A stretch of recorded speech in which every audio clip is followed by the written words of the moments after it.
So, my people, I'm here again.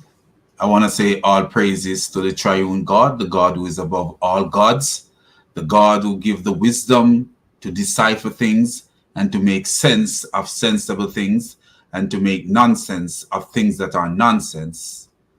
And we know what is nonsense. So, uh, uh, just look at the topic today, and you will see what we are discussing. Muslim will pretend as if Islam is more moral than anything that is out there. But we of ourselves, we are human beings, and we can look into things and see, is Islam more moral than anything that we know? And I'm gonna actually show you a clip from dialogue our brother Steve Mashni with a Muslim, and you will see how the thought process of these people. So just gonna show this video right now.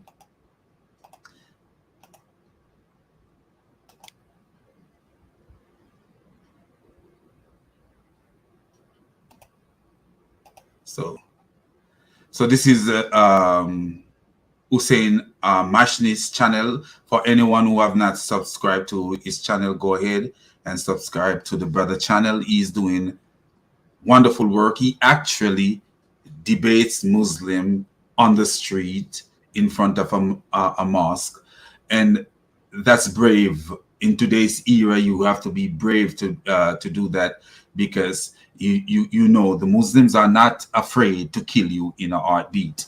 They're not afraid to attack you and hurt you in a heartbeat. So but what you will see here, he's having a dialogue with obviously what seems to be two people. We can see both of them, but we can hear their voice. One is a woman, one is a man.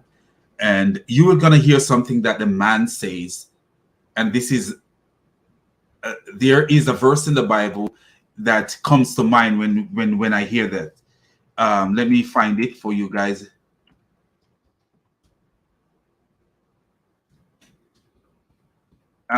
Real fast. And the verse in the Bible comes to mind, and this is why I know the Bible is our way. The Bible is the guideline for us, nothing else. Because when you hear people make stories like and put themselves into a spotlight the way these Muslims are doing, you know that this is ungodly. Galatians 6 verse 3.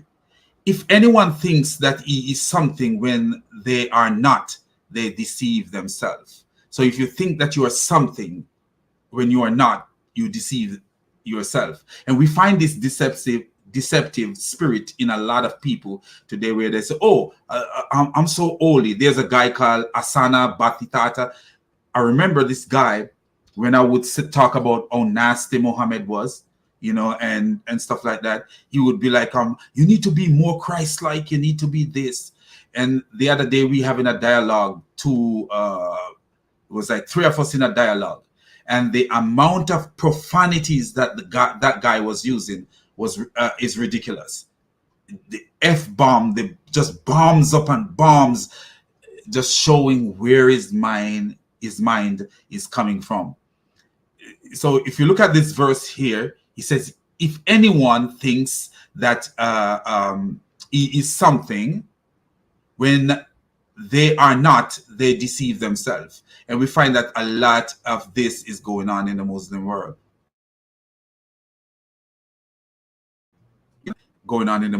And if you look again, he said, let no man deceive himself. If any of you think he is wise in this age, he should become a fool, so that he may become wise. You know what Paul is actually telling you right here, the Bible is telling you, is to undo yourself. In order to see truthfully, you need to undo yourself. Come to a level where you're looking from a nobody's level, and this is where you will see things. But the moment you believe like, oh, I'm too wise to be taught, I'm too wise to be things pointed out, or I'm too holy for, then you are in big trouble. And this is what you find with the Muslims. You will see them make these claims, and these claims, and these claims. And when you look at it, it's serious, the kind of claim that these Muslims will make. You know, I love this one. He said, let no one deceive himself, because a man can deceive himself. I believe Muhammad deceived himself. If any of you think he is wise in this age, he should become a fool so that he may become wise. What does it mean when you say become a fool? Not really like, oh, I'm going around acting like an idiot. No. Undo yourself. Put aside your wisdom so that you can learn. Because some people, oh, I know it all, so I can't learn anything. That's actually what he's saying. You know so much, you believe you know so much that you're unteachable. And this is what you will see when you watch this video. You know, so let's get into the video. Yeah, you're talking against the people of America, man. And you're living here. Why? Oh, hold on. I think I pushed a little bit too far. We are, if Jesus, if our all the sins are forgiven, so we are allowed to do everything. Well, that. So you hear the lady says, and you know, she's cool. You know, with her, I have a lot of compassion for her. You know, you see the arrogance of the man. You see the difference in the woman. She says, if all our sins are forgiven, then we can do anything bad. No, because Jesus says, if you love me, keep my commandment. You know, so Jesus called for you to be faithful to him, love him, and to be faithful. And if you love him, you will be faithful to him. So he died for your sins, but that doesn't mean, oh, I'm scotch-free. No, you have to show love for him. He says, if a man love me, my Father will love him, and we will come and make our abode with that person. And when you look at what the Bible says, no evil at all will enter the kingdom. No evil will enter the kingdom. You know, so when you look at it,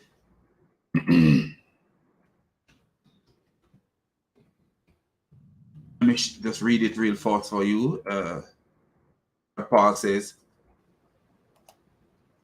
we'll read what John says in the book of Revelation, and then we'll read what Paul says. Nothing impure will ever enter it, nor anyone who does what is shameful or deceitful, but only those whose names are written in the Lamb's book of life. So only those, so when after your sin is God forgive your sins, and you appropriate the atonement of Jesus Christ, that doesn't mean that, oh, I got a liberty to sin. Oh, I'm free to sin. So let me go ahead and sin all the days of my life because I am saved, and once saved, I'm free to sin. No, you have to be faithful. Because remember, Jesus is likened to the bridegroom. And we, the people, the Christians, we are likened to what? The bride. And we must be faithful to the bridegroom. We must be faithful to the bridegroom. The bridegroom did so much for us. And all he requires of us is to be faithful to him. If you're not faithful to him, then you did not appropriate his sacrifice because you have no respect for him. So when we look at it, what we see here, but only those whose names are written in the Lamb's book of life. So you can, there is no way you're gonna say, oh, I will make it, you know, with my evil and my sins and all this stuff. No, you won't make it. Listen what Paul says. For the sexually immoral, for the homosexual, for the slave traders like Muhammad, and liars and perjurers, and for anyone else who is adverse to sound teaching. It's not even finished there. So let me actually show you who. So the Muslim lady, she got it wrong. Dying for your sin doesn't give you liberty to sin. Actually, what it does, it takes away your liberty to sin, because what? You need to follow Christ. Because what he do for you, he require you following him. You need to follow him. Not that your work that you do is the reason you are saved. No, the price is paid for your sin. And now that you are free from sin, you need to follow the Messiah. That's what it means. We realize that the law is not an act for the righteous.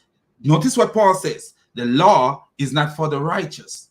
If all men were righteous, there wouldn't be no law. There would not be no law. Because if no one breaks the law, why would no one do evil? Why would there be a law? But because we all are evil, then there is a law.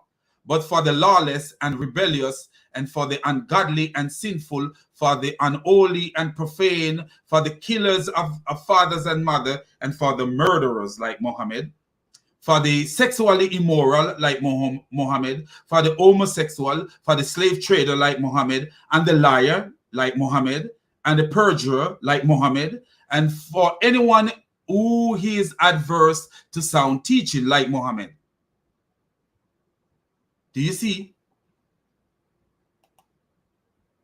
So the lady, you know, but you could see the humble approach of the lady versus the way of the man, because a Muslim man is over proud. And this is why the verse in Galatians that says, for if a man think himself to be something when he is nothing, he deceive himself. And do you know the other verse said, let no one deceive himself. If any of you think he is wise in this age, he should become a fool. You're going to see the man, when the man speak, how he speak. The kind of language that's coming from this man. So let's continue to see, just to explain, expound on the question of the lady. The lady says, so if he died for your sins, so you can continue to sin. No, you cannot continue to sin because he died for your sin. It's the reverse. Or do you not know that the wrongdoer will not inherit the kingdom of God? Do not be deceived, neither the sexually immoral, nor the idolaters, like the Muslim bowing to the black stone, nor the adulterer like Muhammad, who, because Jesus said, if you look upon a woman and lust, you already commit adultery with the woman in your heart. Muhammad looked on his adopted son's wife, lusted for the woman, and did not stop until he write a Quranic verse and take the man's wife. And guess what? Jesus also says, a woman, there's one way to escape divorce and it's sexually immorality. If a person is sexually immoral, then you could write a bill of divorce and divorce that person. According to what we know about Zainab, Muhammad's adopted son's wife, she was not sexually immoral, but Muhammad caused that man to leave his wife, and then he married to the man's wife. What is that? What is that telling you? That Muhammad commit adultery twice, because Jesus says anyone who married to a woman who is divorced without the just cause her to commit adultery, and he also commit adultery. And we're talking about Matthew 5 verse 28, Matthew 5 verse 28 onward. So you see, Surah 33 verse 21 says Muhammad is the perfect example to follow. And so their perfect example, so these people acting like they're so moral, morally inclined, but their perfect example was an immoral person, very immoral. So now look at this. Look at this right here. What Paul continued to say. Neither the sexually immoral, nor idolater, or nor adulterer, nor men who have sex with men, mean homosexual. Instead, okay, let's see if we continue anywhere. Immoral acts. Nor thieves, which Muhammad was a thief, robbing caravan, robbing his neighbor. Nor greedy, Muhammad was greedy. He would not stop women, want this, want that. Now drunkard, and to be real with you, Muhammad must have been a drunkard. Some of the stupid stuff that Muhammad say, Satan sleep in your nose, urinates in your ears, and all this dumb stuff that this man says. And we know that those Muslims back then were drunkards. Why? There was an incident where Muhammad's uncle, I think his name is Assam, what's his name? I can't remember his name. Was drunk and killed 2 camels. Just cut out their livers, kill them, cut out their livers. This is how dangerous and drunk these people were. That you kill 2 animals and cut out their liver. And when he was told to Muhammad and Muhammad came to talk to him, he told Muhammad literally to shut up. You're nothing but my father's slave. So he actually revealed to the world that Muhammad was a nobody, but his father's slave. You know, because alcohol can be seen as a truth serum. Sometimes people drunk and let out the secret in their homes. Let out the secret in their homes, let out the secret that they have for their friends. You know, and that's why you never trust a drunkard with your secrets. Nor verbal abusers. So anybody who is a verbal abuser, you know, will not enter the kingdom. Nor swindlers. Muhammad was a verbal abuser and also a swindler. Let me show you that Muhammad was a verbal abuser. Let me show you why I say that. Muhammad was a verbal abuser, and we know he was a swindler, taking jizya from people for their own land, trying to run the people from their own land and take jizya from them, and you know, accept Islam or be killed or pay the jizya. That's swindling from people. That's a thief. So let me read a hadith from you to show you that Muhammad was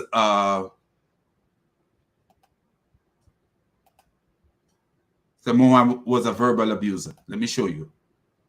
I just show you that Muhammad was a verbal even to his own Muslims, even to his own fellow Muslim. Muhammad was verbally abusing his fellow Muslim.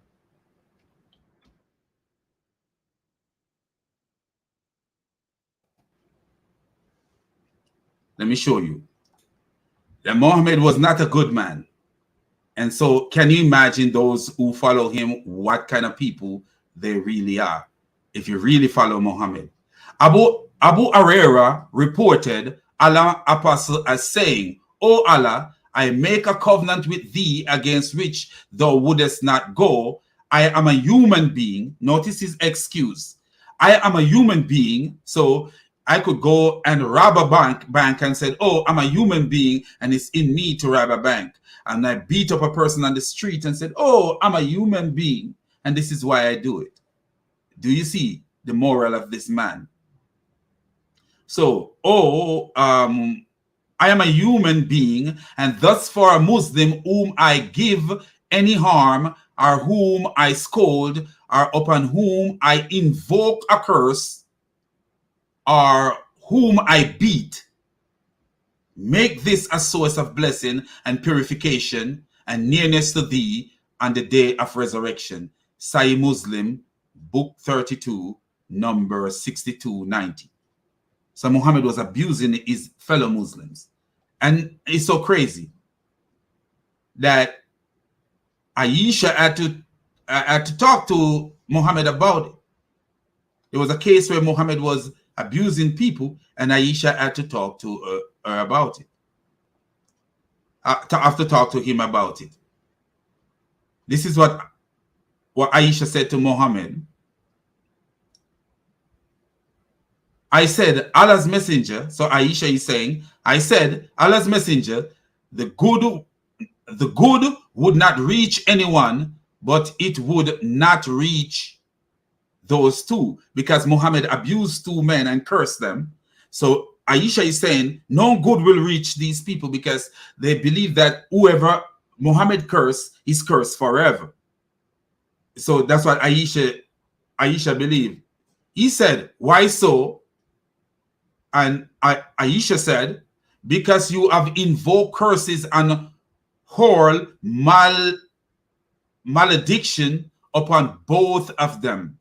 He said, don't you know that I have made a condition with my Lord saying, oh Allah, I am human being, and that, so here is the excuse again. So you see what I'm talking about? And we can do anything. If I want to be angry, I can be angry. If I want to hit someone, I can hit someone.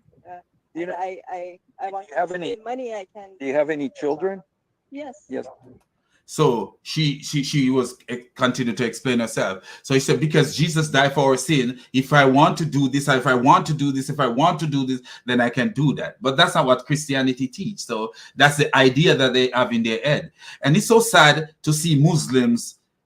But the funny thing about it, it's so sad to see Muslims giving their own preconceived ideas of what the Christian doctrine is. But you notice, you see that in the Quran, it is also in the Quran, the preconceived idea of Muhammad is written in the Quran. Not what the Christians actually believe, but what Muhammad believed that the Christian believe is written in the Quran. And that's sad that you don't ask somebody, or you don't go and say, hey, what do you believe? That you can sin and this and this and that and that? No. But your neighbors are Christian, and you don't know what they believe. And this is why a lot of Christians too don't know what the Muslim believe. They don't know, they have no idea what the Muslim believe. But look at our brother Mashni. I like his answer right here. Very, very good answer. If you had a child and he, that's my car over there, and your child broke my window, it cost $1,000 for that window. If he broke that window and he's, 4 years old, and I'll come to you and I'll say, hey, your son broke my window. And, hey, bro. Good, man. How you doing? Good to see you. Sure. Thank you.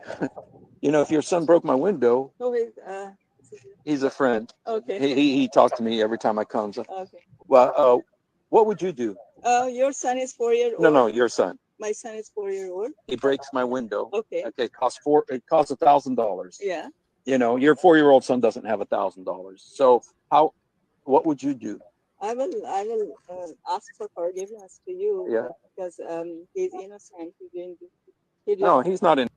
How is he innocent? Whether he is 4-year-old or not, he's not innocent. He broke the window. So he's not innocent. And remember, even Muhammad look at a baby who don't know what sin is, and said that child was not really innocent, because Muhammad says Allah create the child. When Aisha said to Muhammad, this child is a bird among the bird of paradise, because the child reached not the age where it can commit sin. Muhammad said to Aisha, peradventure it may not be so, because Allah created people for hell, those who are fit for hell, while they were yet in their father's loins. That's what Muhammad actually says to Aisha when Aisha said the child is a bird of paradise. No, but Brother Steve is talking about a 4-year-old. A 4-year-old, they will have mishaps and stuff like that. But and they might make mistakes and stuff like that. But breaking the window, he's guilty of breaking the window because he did it. Whether it's a mishap or not, he's guilty of breaking the window. But what if it's not a 4-year-old? What if it's a 15-year-old? He's just using a scenario. What if it's a 15-year-old and the 15-year-old doesn't have money to pay for the car? He's still under your he's subjected to your home and your rule. So who is gonna pay for the car if you go to court? Who you think gonna pay for the car for breaking the glass of the car? The parents of that person is gonna pay for the breaking the glass of the car. Innocent. He broke it. You know, whether 4-year-old. yeah, 4-year-old. So first off, he's Yeah, but somebody who's going to pay for the window? okay. Though? So first off, he's a minor. Okay, can I just finish? Do you see that? First off, he's a minor. Don't allow the person to give their scenario, and this is the way a Muslim is. Like, don't allow you to explain yourself. They started looking at the side track. They started sidetracking the real issue. And this is what they do. They go to the Bible and sidetrack everything. They sidetrack. They're not looking at the real, what is being said, what is being conveyed.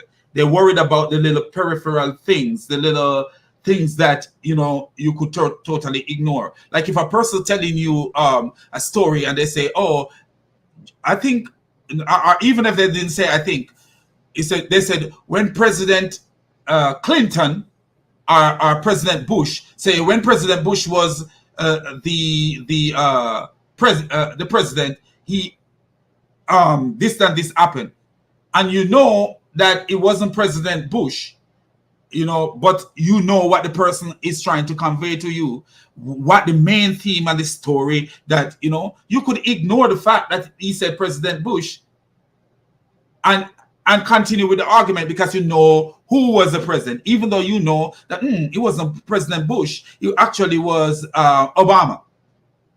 Right? But you're trying to,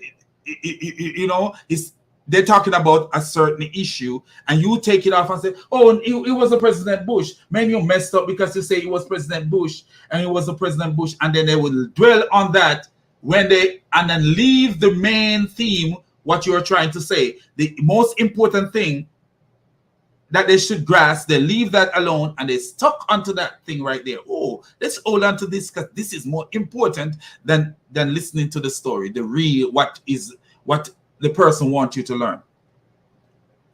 This is how a Muslim think. Who's going to pay for the window? But wait a minute, you didn't break it though. But he's my son. He's your son. Right. And this is beautiful. This is beautiful illustration right here. I like this illustration. Because you're his son and you love him, you paid for him. Mhm. You see, that's what God did. You see, God loves us so much that he paid for us because he paid for our sins. Because he didn't want us to go to hell. Ask for forgiveness. So you say, okay, so do you see how crooked this lady actually think, really? She said, ask for forgiveness. Notice the scenario that the brother gave. Or the car glass is broken. And it's $1,000 for the car glass. You ask for forgiveness, he's not gonna pay the $1,000 for the car glass. It's not. So you ask for forgiveness, yes. You could ask for forgiveness, yes. But what? The car glass still need to be paid. But guess what? You don't have the money to pay for the car glass. You do not have the money to pay for the car glass. But guess what? Someone else have the money to pay for the car glass. And you ask forgiveness, yes. You ask forgiveness, but the money still need to be paid. The person will say, "Oh, I forgive him for breaking the glass, but I still need my money." The due still need to be paid. It still need to be paid. And this is how important it is not to sin. This is how serious sin is. It's important to stay away from sin because sin is so serious. Muhammad was heard saying, if you did not sin, Allah would what he says would actually say, Allah would erase you into oblivion. and replace you with someone who will sin. God, that's not a prophet of God, because God doesn't want you to sin. So God would not replace sinless people with people who would sin. So because sin is very, very grave, and this is why it takes death to pay for sin. But look at this now. He will forgive us. Yeah, but, Have lots of chances. but God is perfectly just. Yes, of God is course. perfectly just, Yes, right? yes. If I, if somebody broke my window and he went in front of a judge and said, "Judge, I'm sorry, I did it."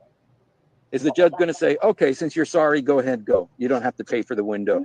No. Right. So the law of God requires that death, DEATH, pay for sin, and you're gonna say, "Oh, because I said I'm sorry. Oh, the penalty for sin is already paid." No, it's not paid. Someone have to pay for it, and this is why the Logos, the Memra, God, Jesus Christ, step in and make the payment, so that He can reconcile us back into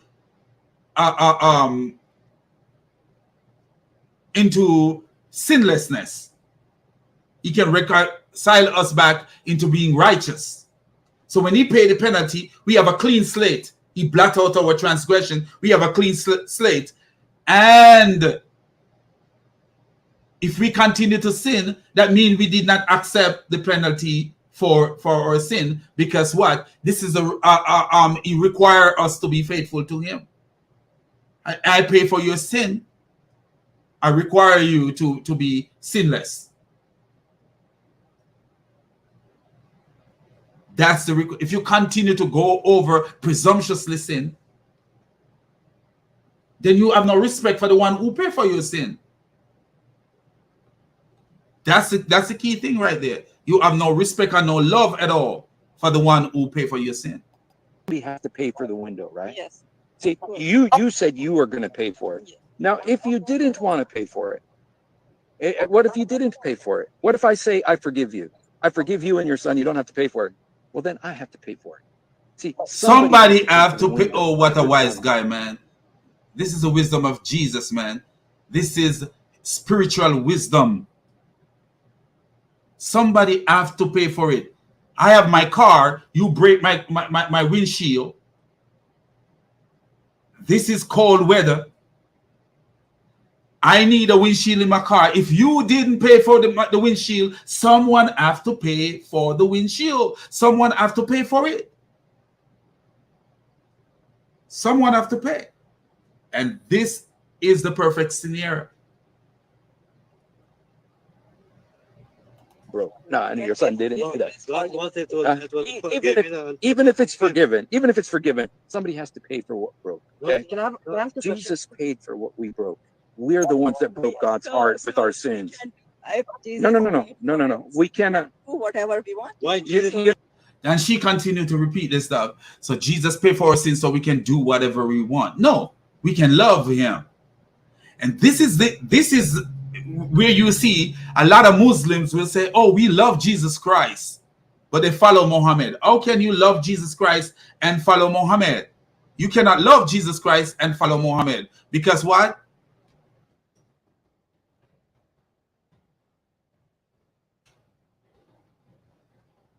What did Jesus say? What did Jesus say, man? So let's read what Jesus says about. Jesus says,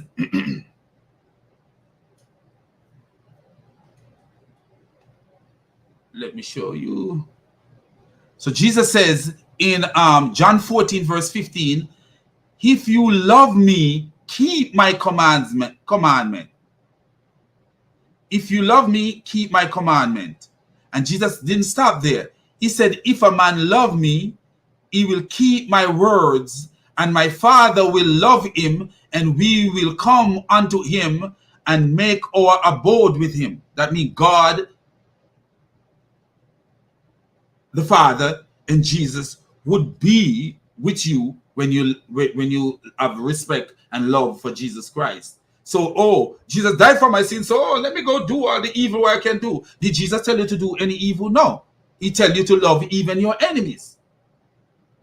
He told you to love even your enemies. He said, do unto others as you like them to do unto you. He tell you how to treat the Father. He tell you how to treat himself. Jesus says to honor the Father, just honor the Son just like you honor the Father. So if you love the Father, if you love the Son, you will love the Father just the same way. And he tell you how to love mankind, even your enemy. He says, you know, love your enemies and pray for those who persecute you. Even your enemies. Even your enemies, the Messiah tell you to love. So at the end of the day, how are you going to say, oh, so you can continue to do this and continue to do? No, you do what the Messiah says. Because this is how you prove that you love him. If you don't love the Messiah, you die in your sin. Because you didn't accept him. He said, he that reject me, reject the one who sent me. So if you disobey his commandment, that means you are rejecting him. And this is sad to know that Muslims believe that, oh, because Jesus died for Christians say Jesus died for my sins. That means it opened the door and give you the key and said, go and sin. What did Jesus say when he healed the man? He said, go and sin no more. Do you see the kind of reality that this Muslim live in? Their reality is not actuality. It's not something that is actual. Their reality is just within them head. Just like Muhammad, reality is within, it was within his head. It wasn't reality at all.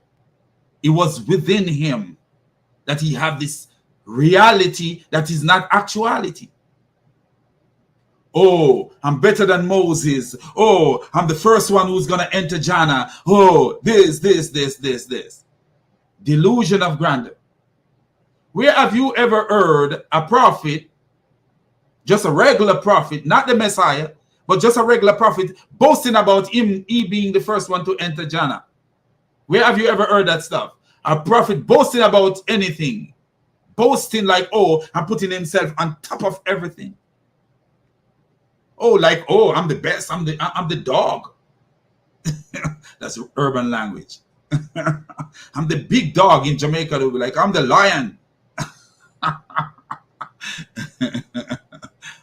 What a catastrophe, man. You know, or my sin. Because he loves you. He's innocent. No, You're right. He's innocent. Because he loves the same reason she pays for her son. The same reason she pays for her son's window. She didn't break my window. Her son broke my window. But she pays for her. She prays for my son because she loves her son. Then God loves us. all the people, they do all the sins and all. That's why Americans, they do all the sins. Look what he says. That's why American, they do all the sins. Do you see that the stereotyping this clown went to? That's why American, they do all the sin, as if Muslims don't do sin. Muslim sins are undercover sin and sometimes not undercover. Muslim sins are undercover sins and sometimes not undercover. That's why Americans, they do all the sins. That's why this and do all the sins. You know, people believe that because the crime rate is higher in this place and this is this, that means Muslims don't sin. There are a lot of countries in the world where if you sin, they cut off this and they do this and this. It cut down the crime rate. Why? Because of fear, not because the people have a mind of not sinning. No, that's not why. They look at it and say, hey, if I do this, they're going to cut off my hand. If I do this, they're going to stone me to death. So let's not do it. Or they do it in secret and nobody ever know about it. There was a time in my country, Jamaica, and look into it if you think I am lying. There was a time in my country, Jamaica, where there was a law called boogering, where if a homosexual is caught in the act, they would be suffer the consequences. It wouldn't be killing. They wouldn't kill you, but they would put you in jail. Look it up if you think I'm lying. It's called boogering. And guess what? You seldomly hear about homosexual. Then there was another time when we were conforming, the culture started conforming, where But still, there were vigilantes in the society who will actually hurt homosexuals. Vigilante, that's not my belief. I don't believe you hurt anyone for their sin. We are all sinners. I'm not, I don't agree with anyone hurting a homosexual. I don't. But I'm just telling you what the culture was when I was a young man. And there was a time when within the culture, when the boogering law was fading away, there were vigilantes in the culture who would actually hurt, even kill homosexuals. I'm telling you the truth. Look it up if you think I'm lying. The internet will tell you the truth about it. Now there's homosexual everywhere. I'm not saying that there's still not vigilante out there who would hurt them, but they are more open with their homosexuality. Why? Because the culture is conforming. It's conforming to where there is no more imprisonment. There is no one, seldomly people you hear anything about the homosexual get hurt in Jamaica. It got to a point where, you remember Buju Banton came out with a song, Boom Bye Bye. A lot of people didn't even know what boom bye bye mean. To be real with you, a lot of people didn't know what the word boom bye bye mean until people realize that boom bye bye is the sound of a gun. It's just a term used to say, hey, I will shoot people. I will shoot these people. And there was a time when there was another sound, booyaka, booyaka. In a Batty Boy head, there was that talk, and Batty Boy is homosexual in patois in the culture. But it was so crazy that people didn't even know what booyaka, booyaka in a Batty Boy head mean, to the point where what's that singer, so-called gospel singer, Kirk Franklin, was saying booyaka, booyaka in a song. Kirk Franklin have no idea what booyaka mean. And Kirk Franklin said booyaka, booyaka in one of his songs. And booyaka mean a gunshot. Booyaka, booyaka. That's what it means, a gunshot. Booyaka, booyaka. This is the culture that I grew up under, where reggae music even was promoting that people should hurt homosexuals. And at that time, homosexuals keep their stuff in the closet, and you don't see no homosexual in Jamaica. But does that mean that there were no homosexual in Jamaica? No. They were scared of what the culture would have done to them.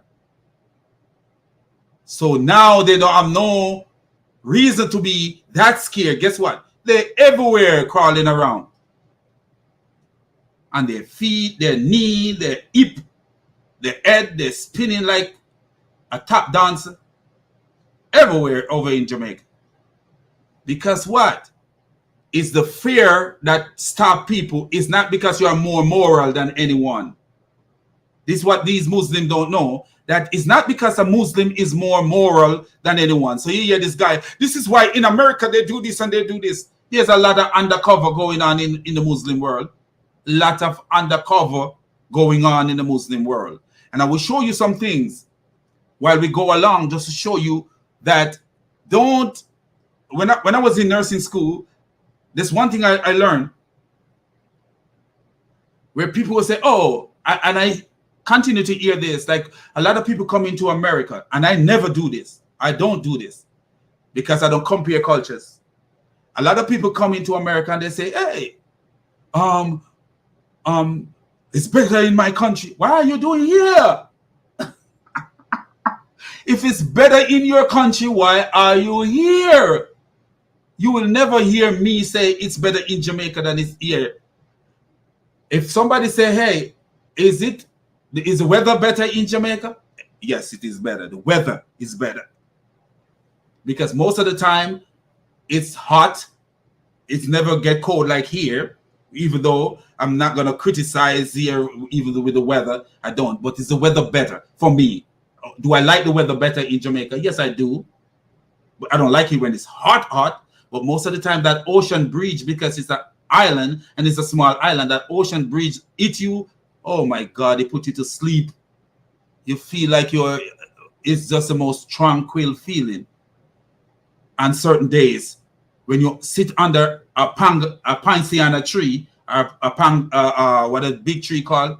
I can't remember the name of the big tree, but a pansiana tree is like this tree that's spread out like an umbrella, and you sit under that, and the ocean breeze hit you, you fall asleep like a baby.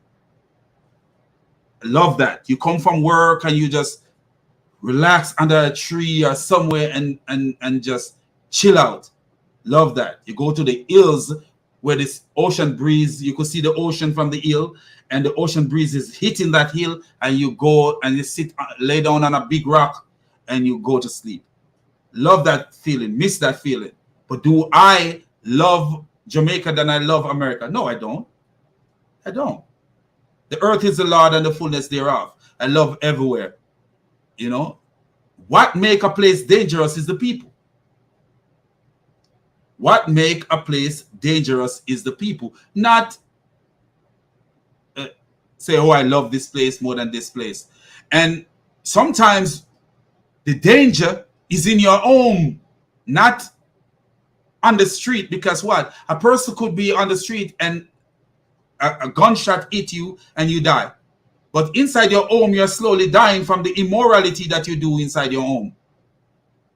You're slowly dying, and that's a worse kind of way to die, because a gunshot could hit you on the street and you live clean and you inherit eternal life when the Messiah return to call you home.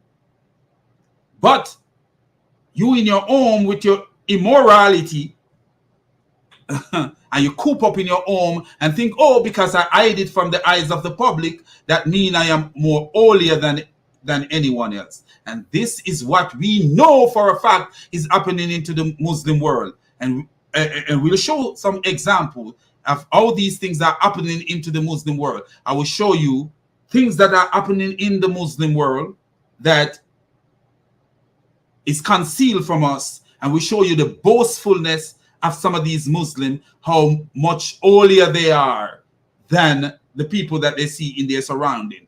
Oh, because the woman down the street, going down the street, dressed skimpy and showing her almost her private parts. Oh, that means I'm better than her. No, you're not better than her. If you're living a filthy life in your home, how are you better than her?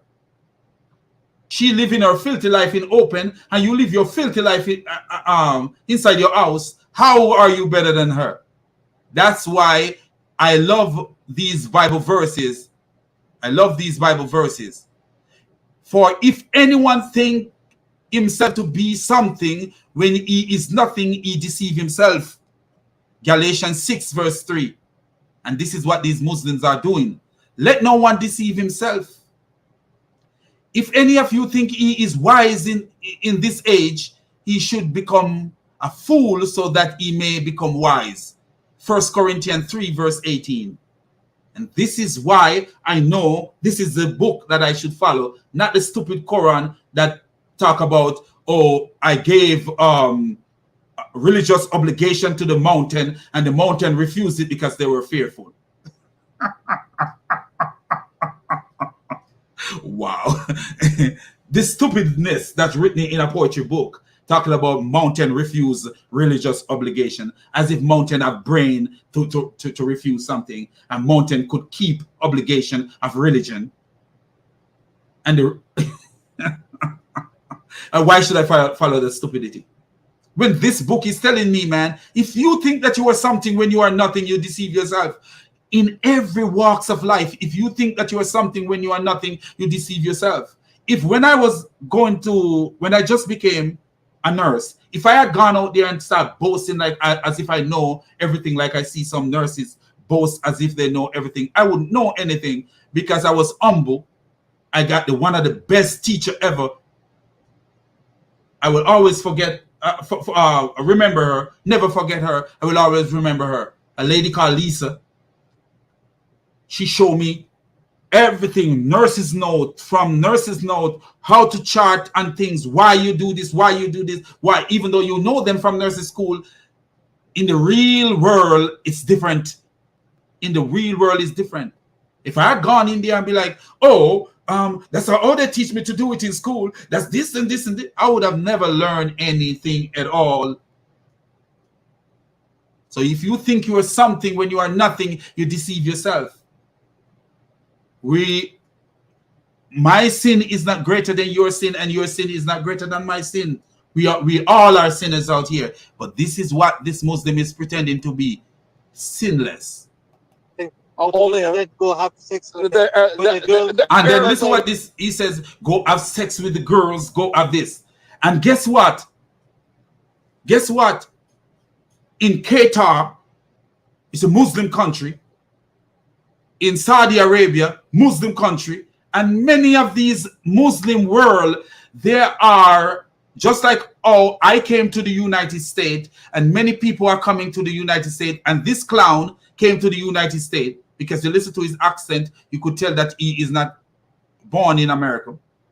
And this clown came to the United States. There's many people from African countries and other countries going to Qatar and going to Saudi Arabia. And guess what is happening to them inside Muslim homes? They are being raped, even murdered inside Muslim home. You think I am lying?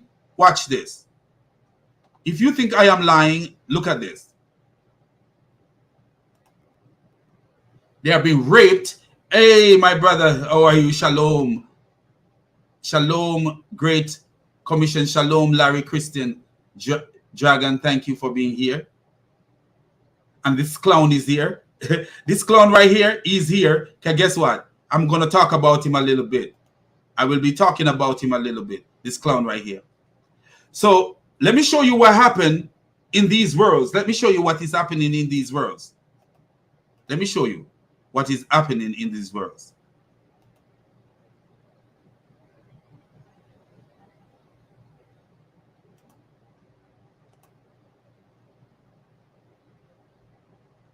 Just to share what's happening in these worlds, man. And you read it, because I don't want to strike my channel, so I'm going to make you guys just read through these things, because some of these are news feed. Start from here. A Kenyan woman was raped, impregnated by her Saudi Arabian employer, then jailed. And she is not the only one. In Qatar, there is so many Kenyan women in jail because of what? These kind of issue where Muslim men are raping and calling them Abdul, raping them and calling them Abdul. Read, study, you will see that Kenyan woman raped, jail in Saudi Arabia. Continue down the list. Let me continue down the list and show you what's going on in the world. Kenyan woman record video crying for help in Saudi Arabia, desperate to return home. And guess what her cry was about? And look at the amount of view this thing get. Little bit of view. Why was she crying?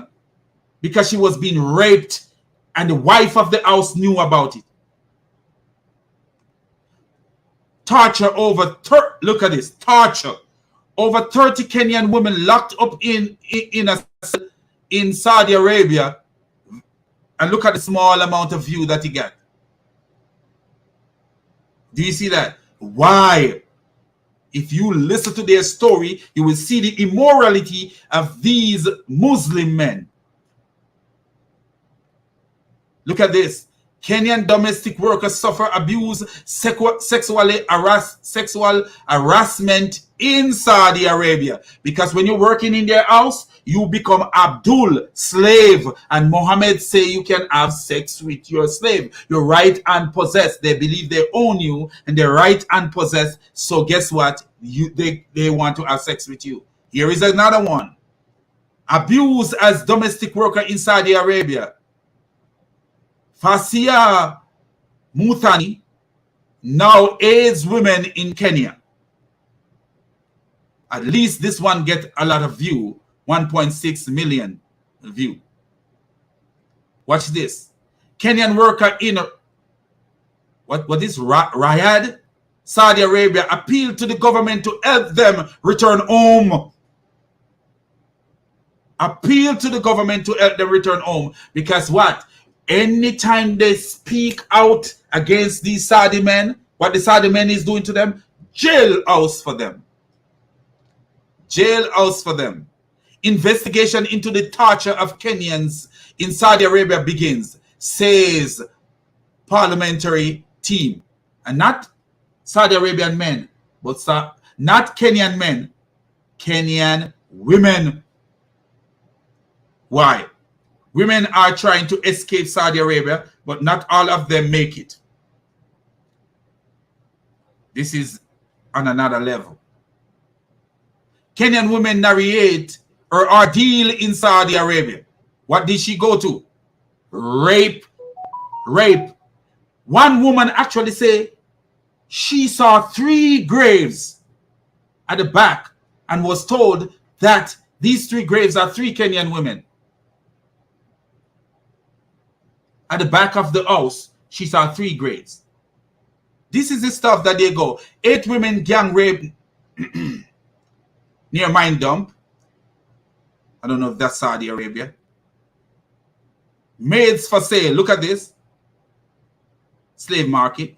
All these stuff. And when your slaves sell them for slave, guess what? You can have sex with them. Why? Because they are slave. You're right and possess them. These clowns that tell you that Muhammad free slaves. Muhammad did not free any slaves. Muhammad did not free any slaves. Like, say, our slaves should go free. No. Muhammad tell them to free slaves for specific reason. So if they do anything evil, in order to get rid of that evil, they can free a slave. It's like an atonement for their sin. So it's an atonement for their sins. Because if you listen to the guy, Asim Al-Hakim is telling people that you could still enslave people even in this era. Because when they read the Hadith and the Quran, that's what they get from it. And that's a Muslim scholar.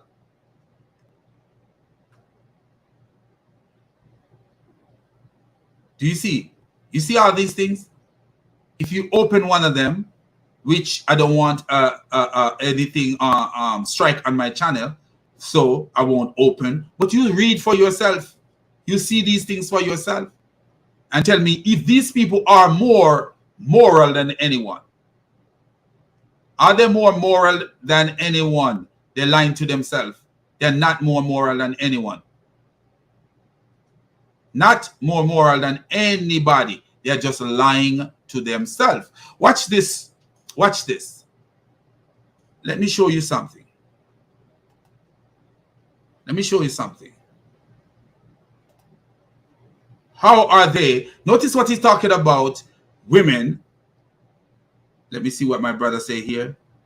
A superiority and dominance complex. Right. Right. Muhammad brought and sold slaves. He never freed his slave Bilal. No, Bilal was never freed. You are so right. Larry Christian, you're right. Bilal was never freed.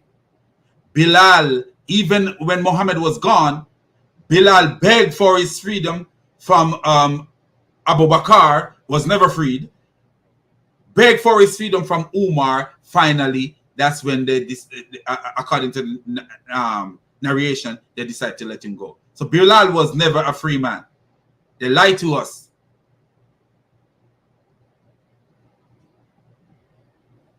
So at the end of the day,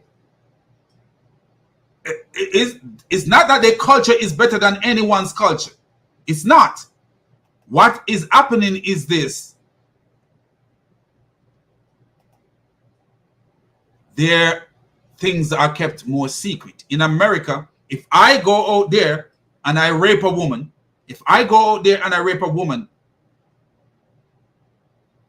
nobody keep it a secret here. Nobody keep it a secret. My butt is going to jail. Even before they prove that I am guilty, I'm in jail. This is the American law. Even before they prove that I am guilty, I'm in jail. And when they prove that I'm guilty, my butt is staying in jail. And when I come out from jail, I'm tagged as a sexual predator. And I have to report that I'm a sexual predator, and then notify the community that there's a sexual predator in their community, and they tell them who it is.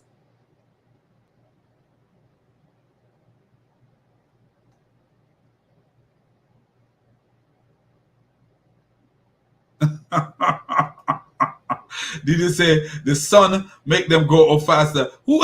I thought I heard somebody say, I think I heard Yasekadi say they grow up faster in the women, kids, girls grow up faster in those days. What a stupid man. But what I want to say to you guys, man, watch this. Look at this. And this is why when you hear these people talking about moral, how moral they are liars. They're not moral than nobody. A man is just a man. Nothing but Jesus Christ that make you moral. Jesus is the only thing, I shouldn't say thing, is the only one that makes anybody moral. Because if you're not living Jesus' life, you're never moral. If you live Muhammad's life, how are you moral? Muhammad walked around with semen on his clothes, took his adopted son's wife, killed people, take their women, allow men to have sex with women he captured, sell women. How are you moral? How are you moral if you follow Muhammad? Look at the screen and you see what we see right here. What it says there. Hold on 1 minute.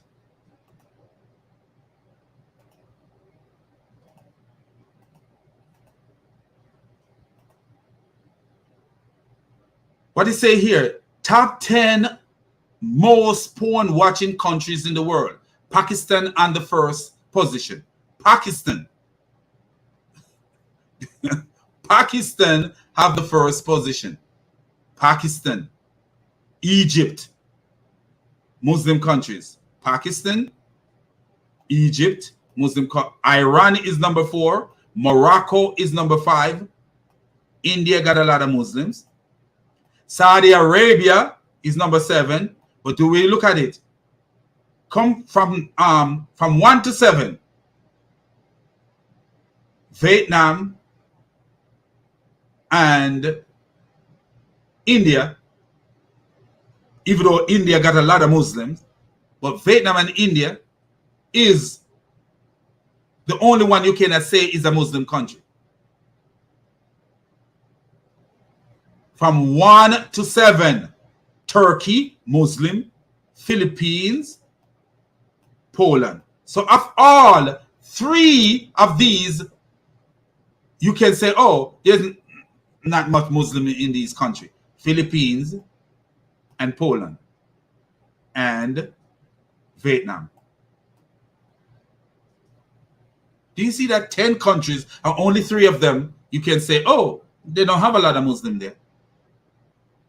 But they are so moral than anybody else in the world. But look at this.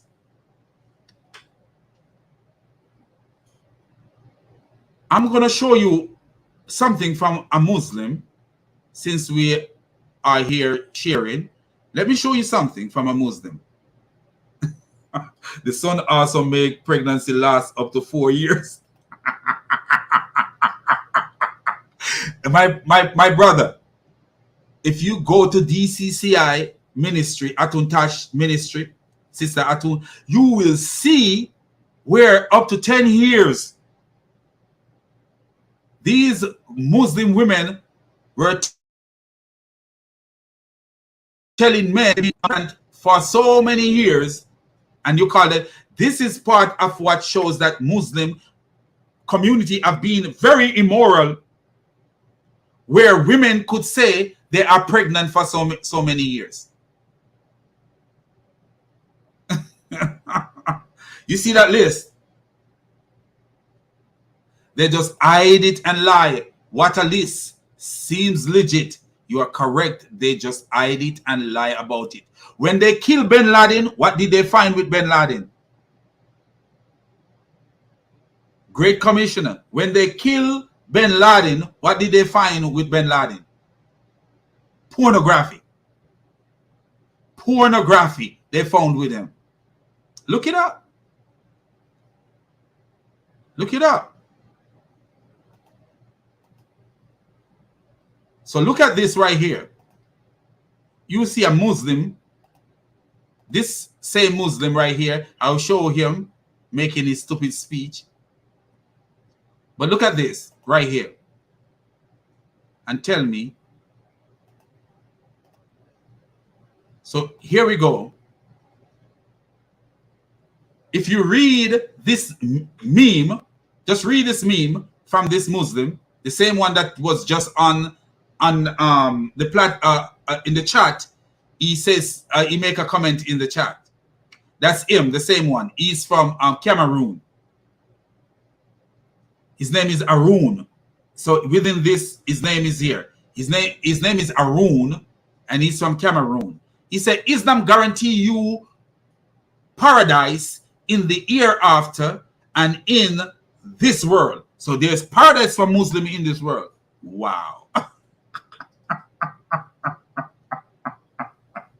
Paradise for Muslim, and they're running to look, they're running to Christian countries, but there's paradise in this world for them. These guys are clowns, man. These guys are nothing but clowns. Islam guarantees you paradise in the hereafter, and in this world, it guarantees you peaceful life free from immorality. And in this world, it guarantees peaceful life free from immorality. And you see what we just showed. Look what we just showed. Oh, wow. Oh, wow. But let's get deeper. We're going to get deeper into things and show you Islam does not promote no moral action. It's all, Islam is just immorality. What Islam call moral is what I see as immorality. What I don't want in my life. What Islam call moral is what I don't want in my life. If you go up, let me go up because you got a lot of comment on this page. So let's go up.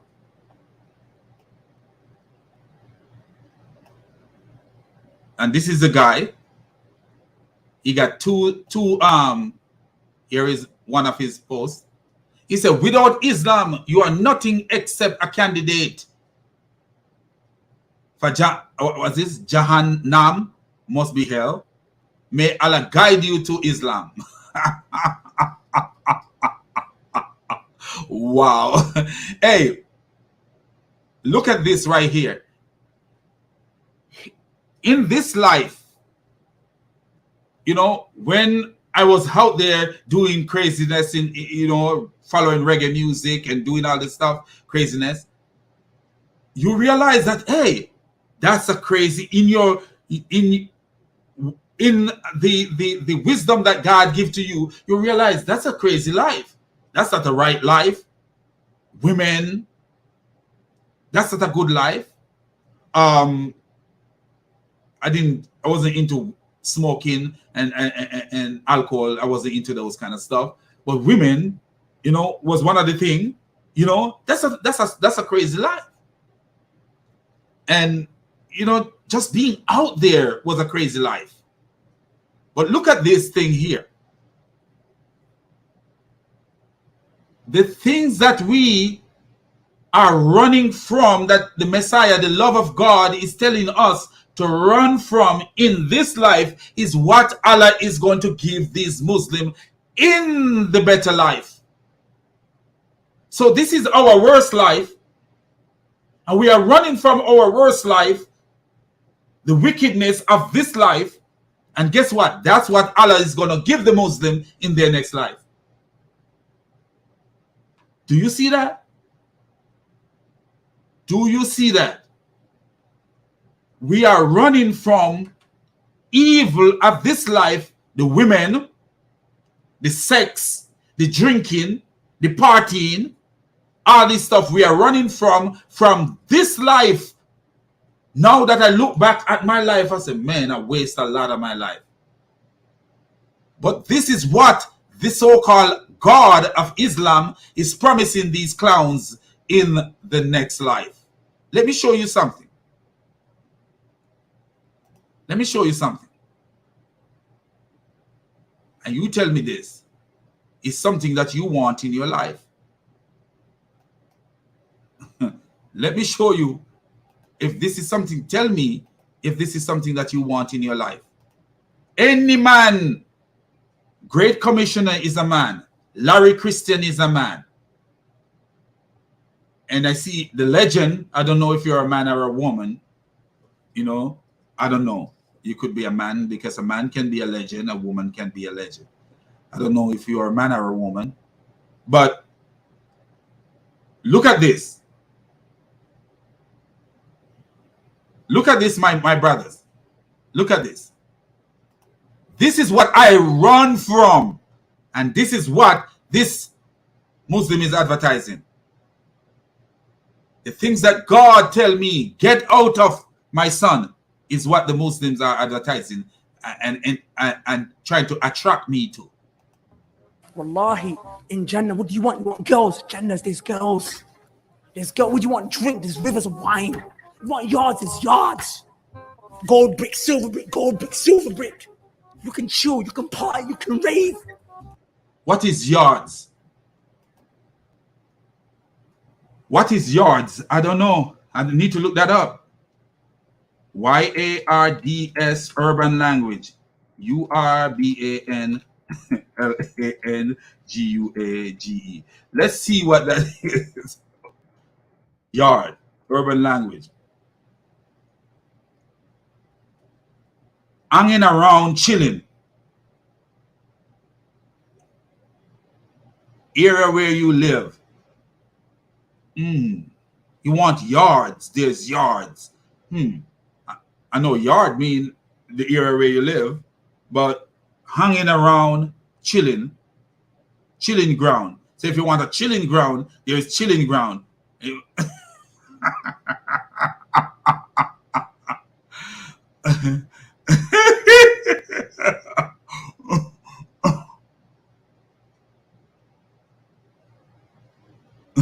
I don't know. I don't know what he mean when he say yard.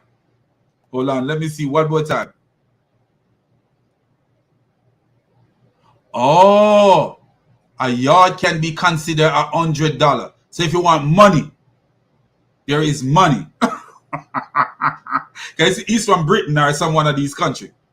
So a yard can be considered $100. So if you want money, there is money. Wow. If you want yard, man, there is yards. And then he said gold brick, silver brick. You can pay up in Jannah.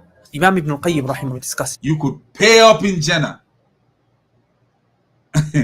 And the other one, he says gold brick, silver brick, gold brick, silver brick. But you notice what he says. You could party, you could rave.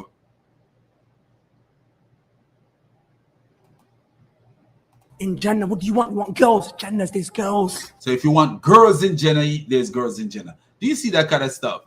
So the things that we are running from this life, because I don't want no girls. I don't want no girls. I want to be clean with my one wife. I want to be clean, living clean with my one wife. Happy with my wife and my son. If you want yards, there is yards. If you want to girls, there is girl. If you want drinks, there is rivers of wine. And the most ridiculous thing that I've ever heard, I heard it from defund the devil. Defund the devil. I heard the most ridiculous thing is from the channel of the guy defund the devil. Let me see if I can actually find that.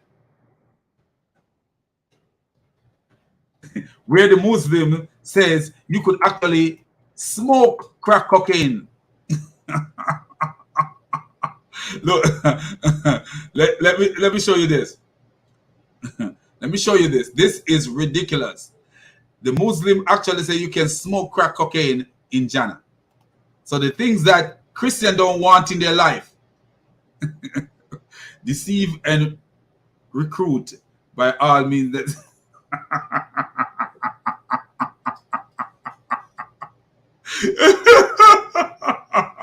Crackhead Abdul. look at this, my friend. I don't know if you're a female or male. I don't want to call you a brother when you are female. Islam is a cult. I agree with you. I agree with you totally. Look at this right here. Look at this. Look how crazy this is. Look out at this and tell me if this is not the most craziest religion you will ever see. Look at this. You thought things could not get any worse within Islam. We have now came across more problems. If we go over to 41:33 in the Quran, it says here, "We are your supporters in this worldly life and in the hereafter. There you will have whatever your soul desires, and there you will have whatever you ask for." And if we scroll down to 41:32, it says, "An accommodation from the all-forgiving, most merciful." So Allah's claiming he will reward you with. Hey, please subscribe to the brother's channel, Defund the Devil. With whatever you ask for. Very, very problematic, very vague verse. But now let's get another verse to confirm this. Chapter 16, verse 31. "The gardens of eternity, which they will enter, under which rivers flow. In it they will have whatever they desire. This is how Allah rewards the righteous." Now, is this not bait? Because this seems like bait. Hey, did you hear what the Great Commission says? Let me put back what he says. Let me put back what he says. "Deceive and recruit by all means necessary." Isn't that the same thing defund the devil says?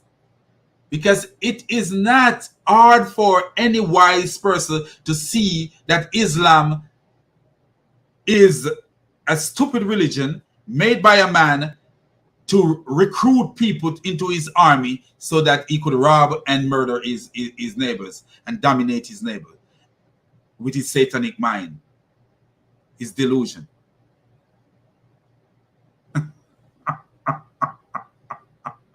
You could have whatever your heart desire. So I want to know what you could have. So listen, any one of you haven't heard this before, listen to this. Right.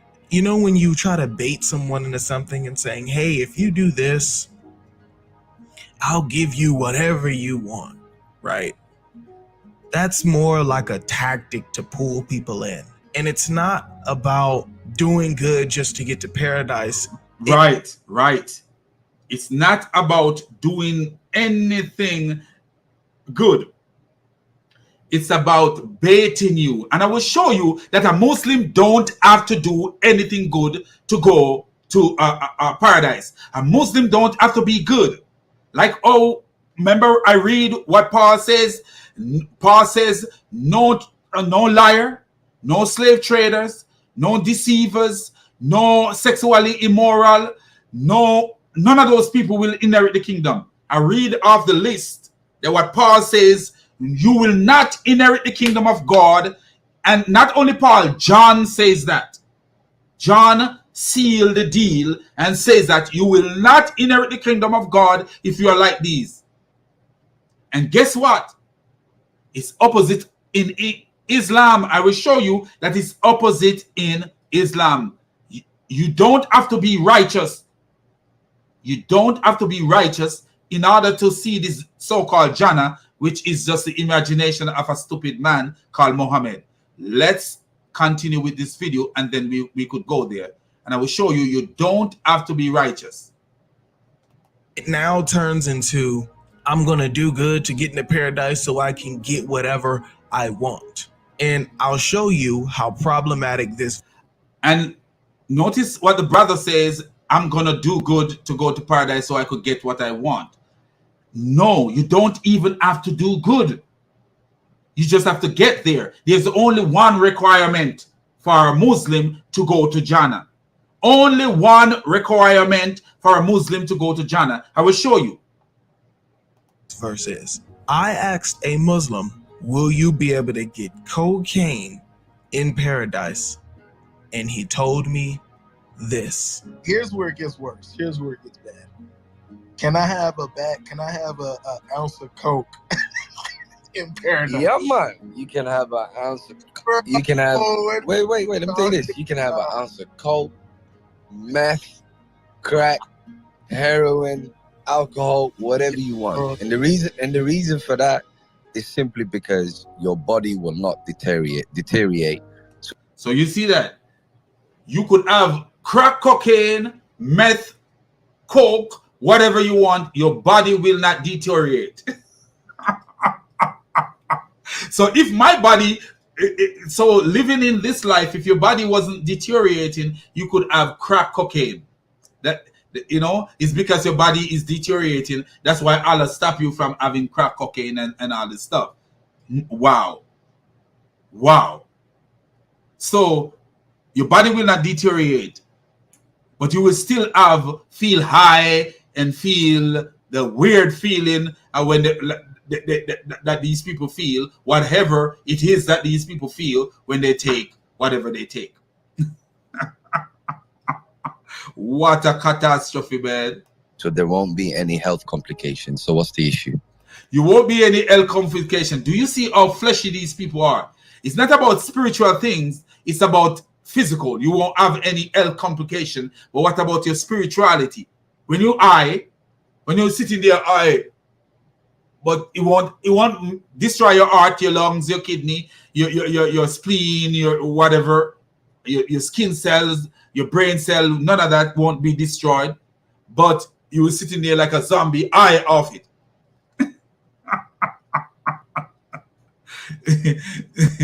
Do you see sex and the things that we are running from this life, the things that are sensible, even if you are not a Christian, the things that a sensible person run from this life is what these clowns say they will get in their paradise. Paradise. Can you imagine this? Can you imagine that? The most peaceful feeling I've ever felt since I've become an adult, a real adult, is when I stick to one woman. The most peaceful feeling. When you know that, hey, I know where my wife is and my wife know where I am at, and my wife have my back and I have my wife back. That's one of the most peaceful feeling you could ever have. When I used to leave work and sometimes my wife even pick me up at work and we're going to do a road trip. My bag is already packed and my wife, and I work night shift, my wife picking me up at 7:30, 8 o'clock in the morning, and we're going to eat that journey. And she would have a little breakfast for me so I could eat while we're driving. And then she would say to me like, baby, sleep. I'm good. I sleep all night. And I sleep. And then I wake up an hour and a half later. And there is my wife driving peacefully along. You know, and I'm looking over at her and be like, wow, this is all right. This is cool. That's the most peaceful feeling you ever have, to know that here is a person that you trust with your life in two ways. You're sleeping, plus she's driving, and you are in the car, and you feel safe, and you're in the front seat. You feel safe to know I could put the seat back and go to sleep. And when you wake up and thinking that you're at home, because a lot of times you sleep so comfortable because you're tired, wake up thinking you're home, you look around and you're like, wow, we are on a road trip. And you remember we are on a road trip, and there is your wife, and you're safe. You're in foreign country, and the only person that knows you and your only protection is God and your wife. Because she's the only one who knows you in a strange foreign country that speak foreign language that you don't speak. Nothing feel better. So why would I want this stupid paradise? Why would anybody in their sense want to be in Jannah? I'd rather you burn me than be in this kind of Jannah. For real. I choose hell over this kind of heaven. Because this is the kind of stuff I've been running from. And even though sin, when I was younger, sin was drawing me back. Every time I run, sin drawing me back. You know, my carnal mind draw me back. But I've been running from this ever since I remember as a man. I was running from this kind of life where, oh, smoke anything. I've never smoked anything, but smoking, I mean, you could smoke weed in Jannah. What a clown life, man. Okay, so I could just be running around getting high in paradise. Yeah. The brother said I could run around getting high in paradise, and he said, yeah. Because your body won't deteriorate. So what's the issue? Oh, wow. Your body won't deteriorate. So if my body wasn't going to deteriorate, I should go ahead and snort some crack cocaine and take some methamphetamine. And they say they're more moral than Christians, and they're more moral than Americans are moral. How are they more moral than anybody? Tell me now. How is this guy more moral than a person who don't care what? If his body wasn't going to deteriorate, he would never snort crack cocaine or take methamphetamine or smoke weed. What a clown life. I said, that's why I said Muhammad was a madman. This is the madness of Islam.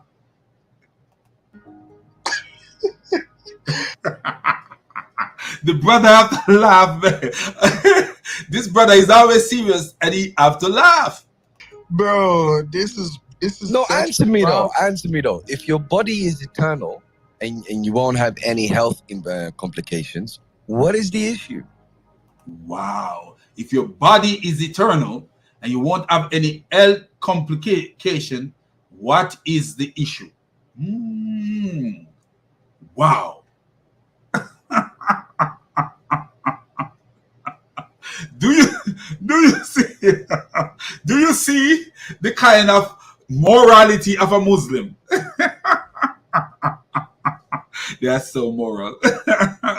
What a clown them are, man, of the door. Boy, let me show you now that there is only one thing.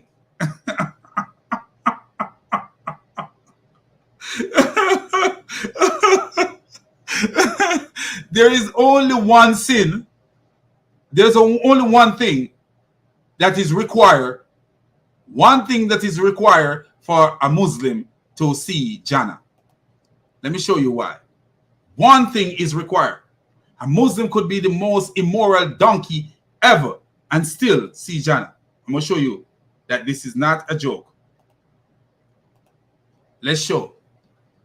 A Muslim could be the most immoral donkey and he still see Jannah. Let's start show some evidence.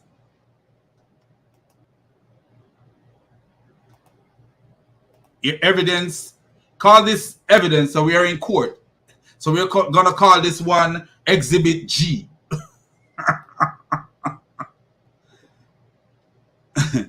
So we look at the screen right now. This is Exhibit G. Let me take this off so we could see better.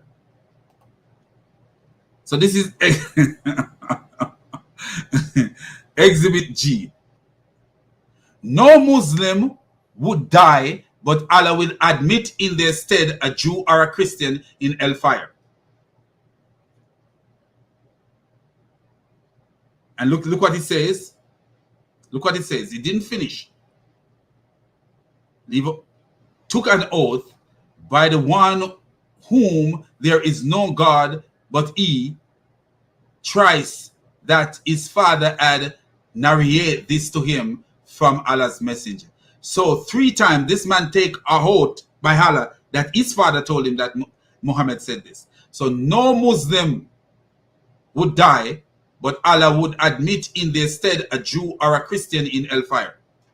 If no Muslim would die, what is that telling you? That even the wicked Muslim will not die in hellfire. Even the wicked Muslim will not go to hellfire. Even if he go to hellfire, he will maybe go to hellfire. I think, yes, he will go to hellfire, but he will not stay in hellfire. Why? Why? Because there is only one requirement to go to Jannah. And that only requirement is not to commit shirk.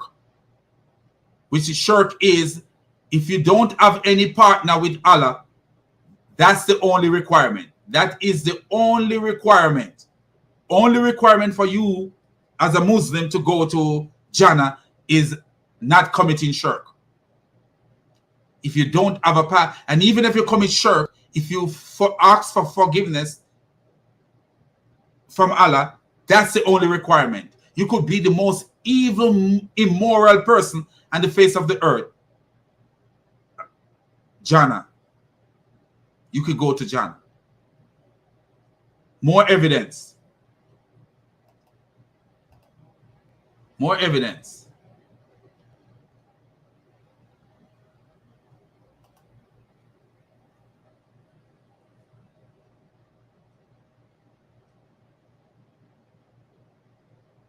More evidence.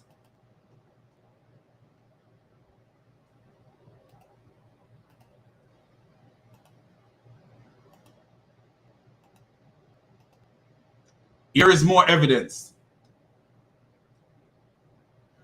Abu Burda reported Allah Messenger as saying, there would come people amongst the Muslim on the day of resurrection with as every sin as a mountain. So their sin will be like a mountain. And Allah will forgive them, and he will place in their stead the Jews and the Christians. Do you see that? So the sin could be as heavy as a mountain. I wonder what kind of sin is heavy as a mountain. Homosexuality. Listen to this. Listen what I'm saying. Homosexuality. Murder. Pedophilia. Theft. Bestiality. Is that what they said? Bestiality? I think that's the way they call it. Bestiality. All these evil sin, but Allah will forgive you. Because if your sin is as heavy as a mountain, what kind of sin is heavy like a mountain? Is it like a sin of, oh, I lied to get a job? Is it like that? Or I lie to get something to eat? Or I lie so I could get a ride to go to work?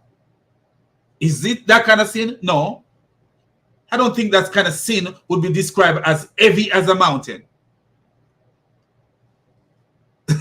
As the sin could be as heavy as a mountain, and Allah will replace them, these Muslims who have sins as heavy as a mountain, with Jews and Christians. And even though the Jews and Christians sin may not be as heavy as a mountain, they may not be a murderer, they may not be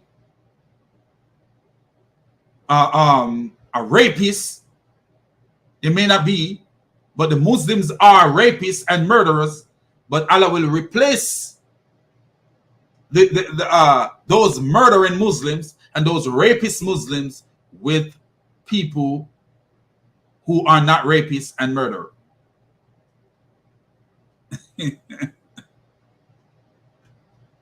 and the funny thing about it is this. Muhammad said that with sins as high as a mountain, and I will prove to you that any sin goes except one sin.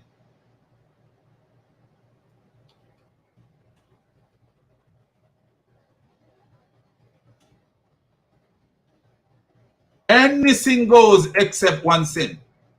From the Quran. Let me show you this Quran verse. Let me show you this Quran verse. This is from the Quran.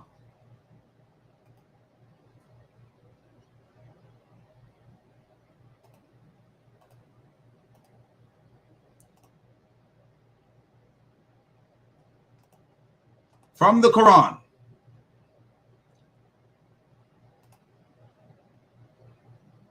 Hold on 1 minute. Let me make this bigger. I don't know why it dropped back to.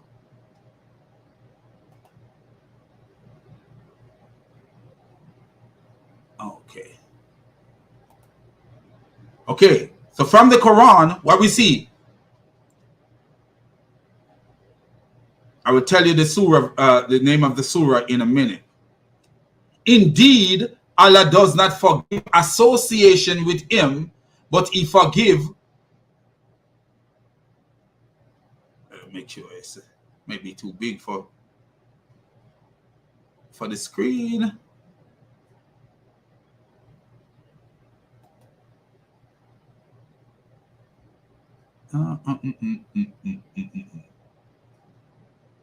I don't know. Oh, I enlarged it on the wrong place. Sorry, my people. Wrong side enlargement. So it says,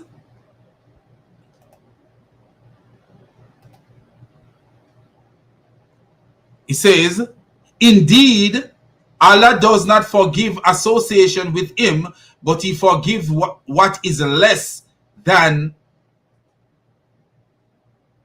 that for whom he wills. So what is less than that? And he who associate other with Allah has certainly gone far astray. But listen to this now. That is Sahih International. Lo, Allah pardoneth not that partners should be ascribed unto him. He pardoneth all save. Notice what this translation says. He pardoneth all save to whom he will. Whosoever ascribe partner unto Allah has wandered far astray. Allah forgiveth not the sin of joining other gods with him, but he forgiveth whom he please other sins than this.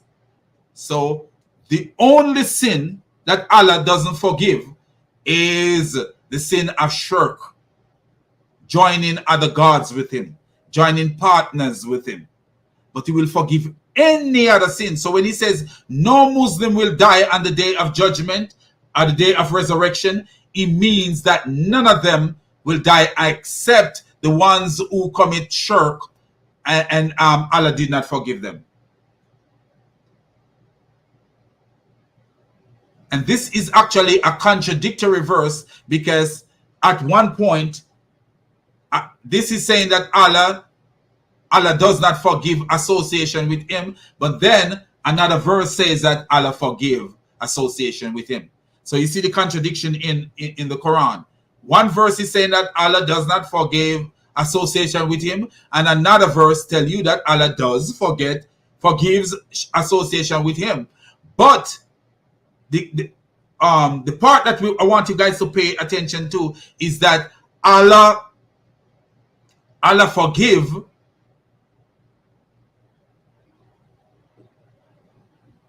anyone he please other sins. Anyone he please other sins. So you could have murder, you could have come on the day of judgment and you have a sin of murdering, a sin of, Allah will forgive you. Allah will forgive you. If he chooses to forgive you, he will forgive you. But if you notice what Paul says, no murderer, no sexually immoral, none of those people will inherit the kingdom. Because what? My brother said, how convenient. Do you see? Because Muhammad was living that wretched, dirty life. He was a murderer. He was a adulterer, sexually immoral. But even Muhammad commit shirk. Even Muhammad commit shirk. That's another discussion. But Muhammad commit shirk. Himself commit shirk. But the thing about it is this. Muhammad wrote maybe that Allah doesn't commit shirk, and then when he commit shirk, he go back and write that Allah commit shirk if he certain situation.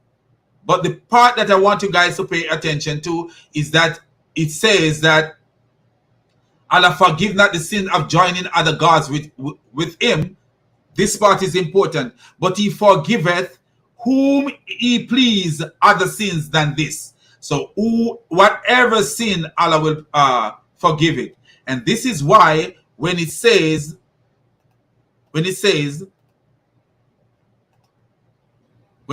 this, no Muslim will die, but Allah will admit in his stead a Jew or a Christian in hellfire. We're talking about Muslim, don't care how great their sin is.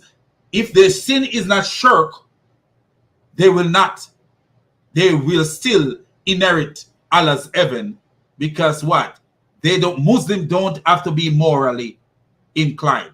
The Quran don't call for you, and the Hadith don't call for you to be morally inclined. You know that Muhammad have two mouths. With one mouth he said this and another mouth he said that. But guess what? It depends on which mouth of Muhammad that you decide to follow. So if you decide to follow mouth number one, then this is something else is good for you. If you decide to follow mouth number two, then something else is good for you. But look at this. And this is why I say Allah only forgive. Allah, again, let's go back over it. Allah forgive not the sin of joining other gods with him, but he forgiveth whom he please other sin than this. Whom he please other sins than this. So Allah will forgive any other sin except for the sin of shirk. And look what happened right here now. So let's go back again. Let's jump back again.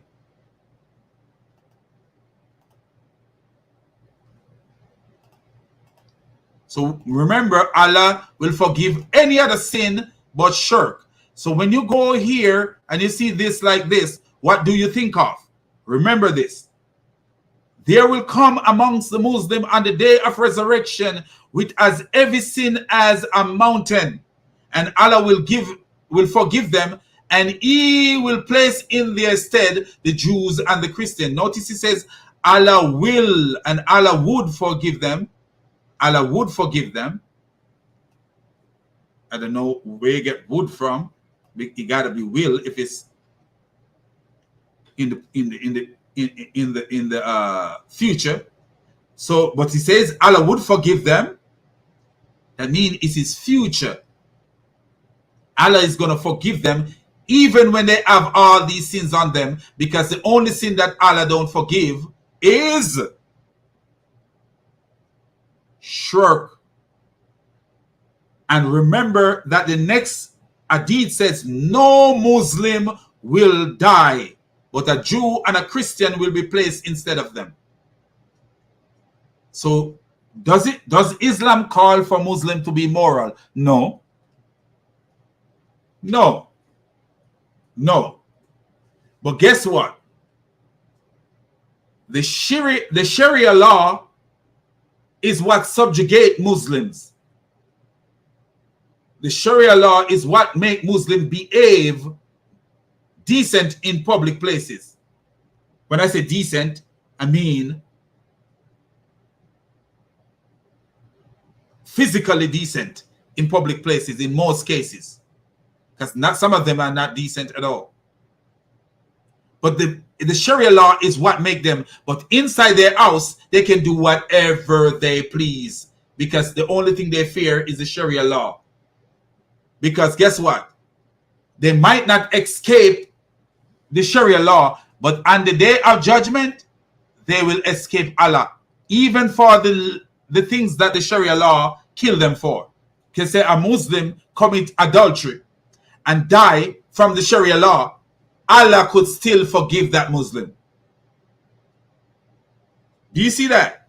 A Muslim commit adultery or murder or rape or pedophilia, whatever it is, and they die according to, if they die according to the Sharia law, Allah could still forgive them on the day of judgment.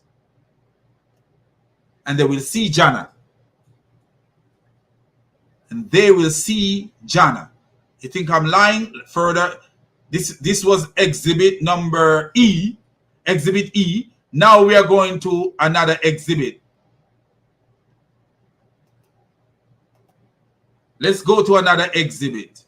And let's call this exhibit Exhibit Muhammad.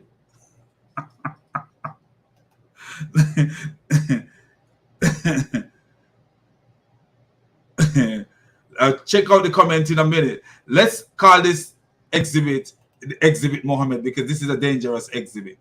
This is the exhibit that closed the case. So this is a website, and I tell you guys, if you want information on Islam, anything on Islam, you could go here. Islam Question and Answer.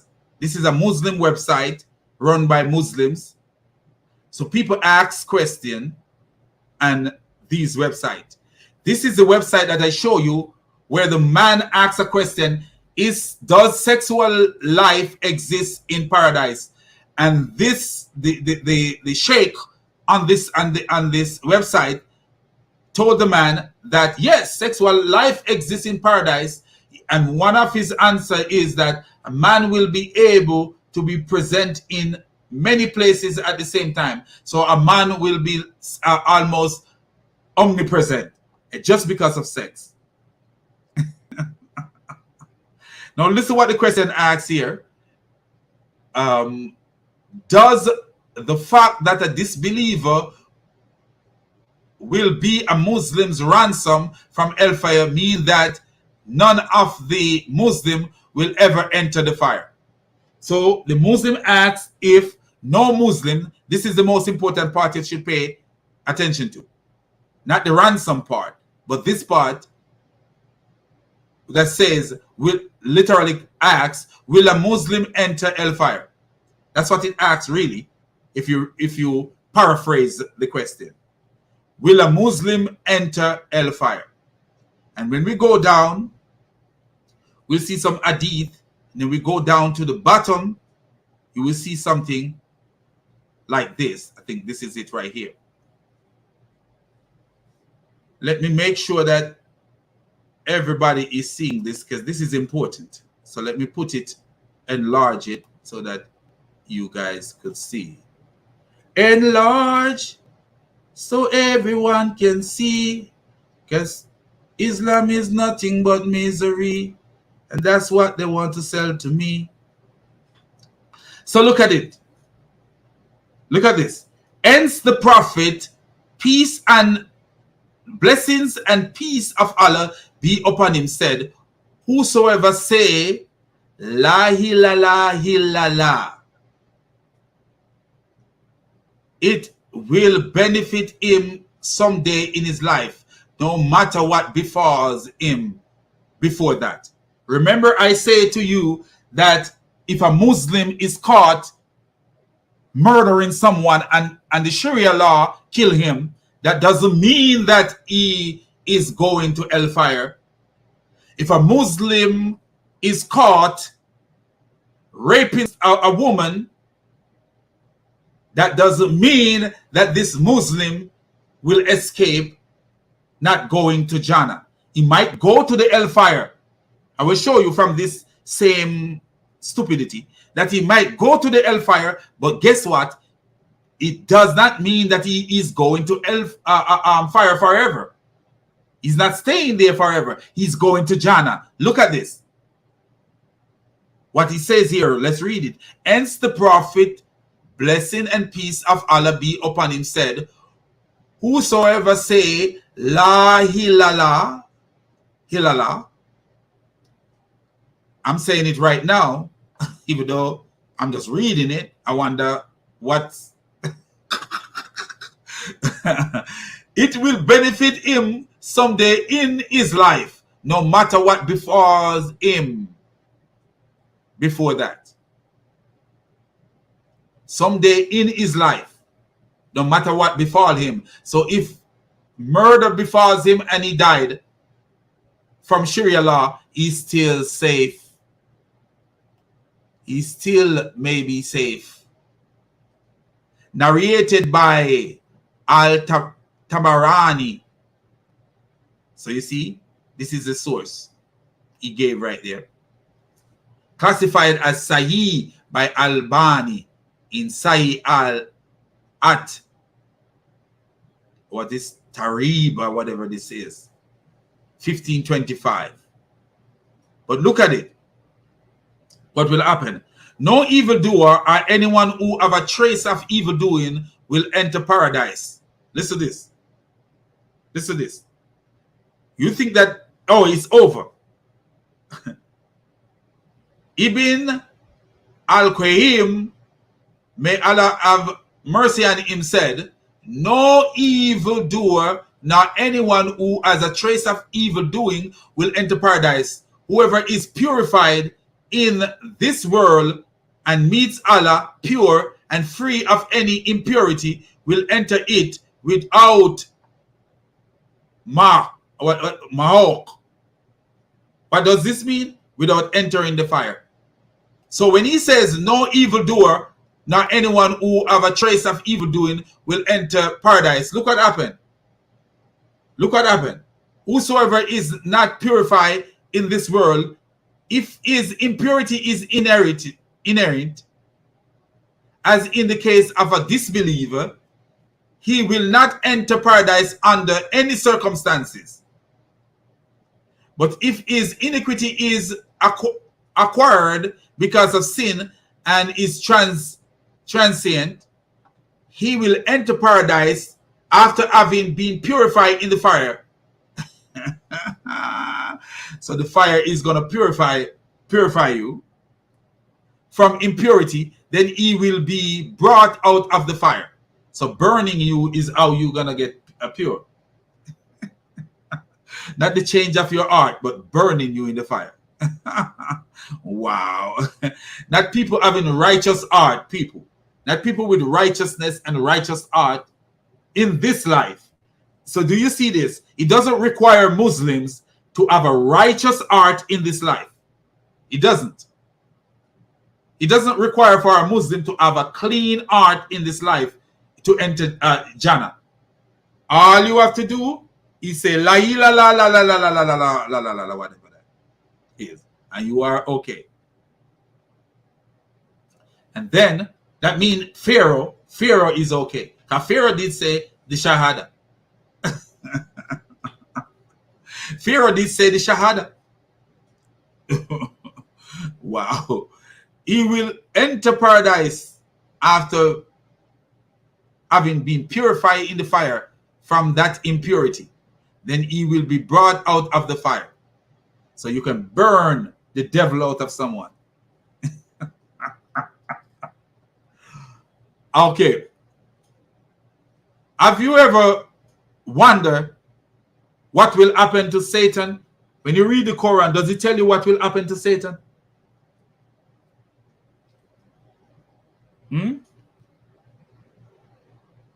I don't remember seeing what will happen to Satan. I'm not saying that he's never there, but I can't remember seeing what will happen to Satan in the Quran. But do you see that you don't have to be moral in this life? You don't have to live a moral life in this life in order to enter the so-called Jannah of Allah. The evidence is brightly here. The evidence is clear right here.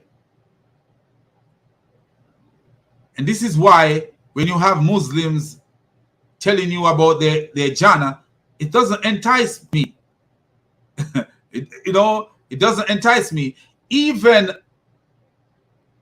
the Jehovah's Witnesses who are misled, when they tell you about their version of heaven, it's more enticing than the stupidity.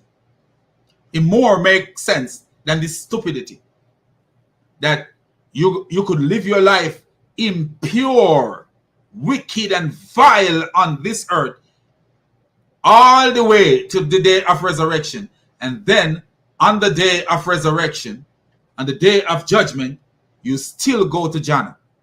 And without Islam, you are nothing except a candidate. But this is the one that is so crazy, and you know it's a lie. So much of a lie, total lie. Man, this was far down. Oh yeah, it was far down.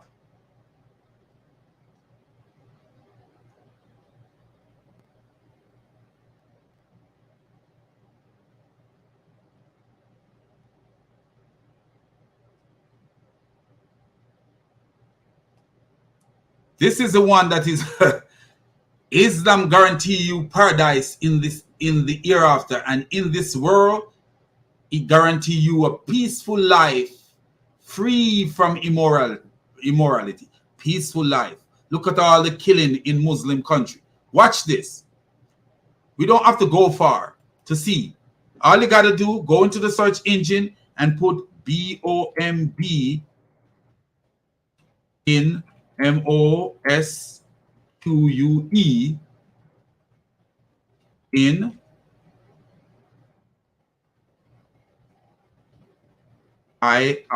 is it Iraq? I think no, it was Afghanistan or Iraq. Let me see.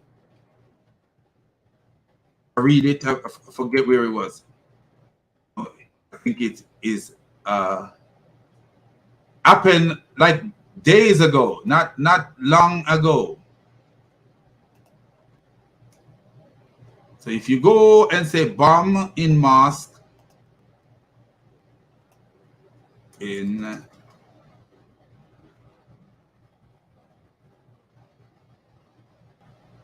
I will put 20 right.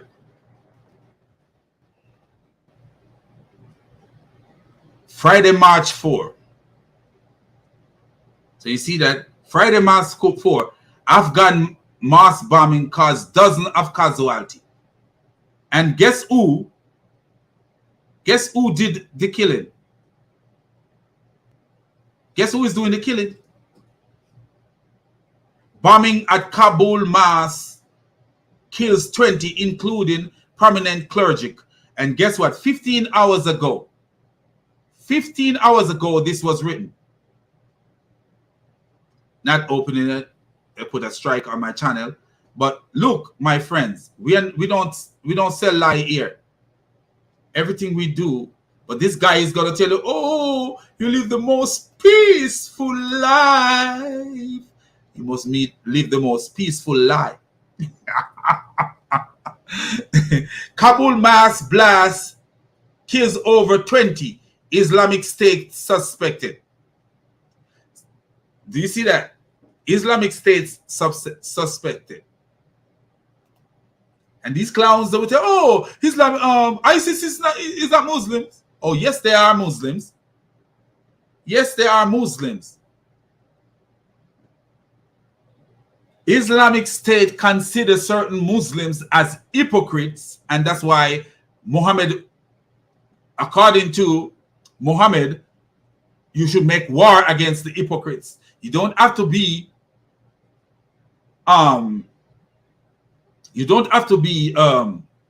kuffar in order to make war against. There's Muslims who are war against Muslims. And Asim Al-Hakim, actually, in his video about jihad, he says, yes, you fight against Muslims. You fight against the hypocrites.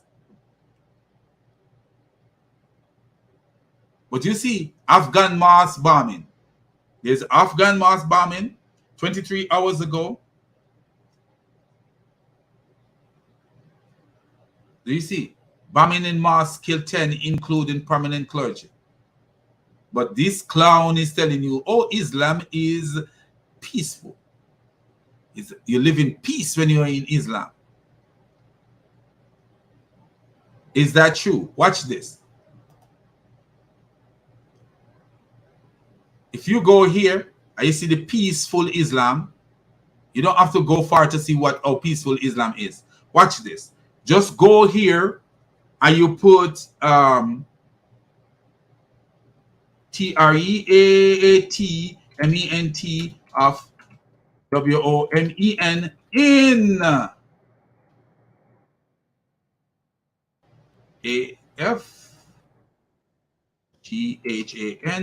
AFGHANISTAN, Afghanistan. You see this one here, Clarissa Ward presses Taliban fighter and treatment of women. This one, watch this one. The one with Clarissa Ward. She is fearless. Fearless woman. Fearless woman, man. Here's another one. What will Taliban rule mean for Afghan women? But this is the CNN news right here.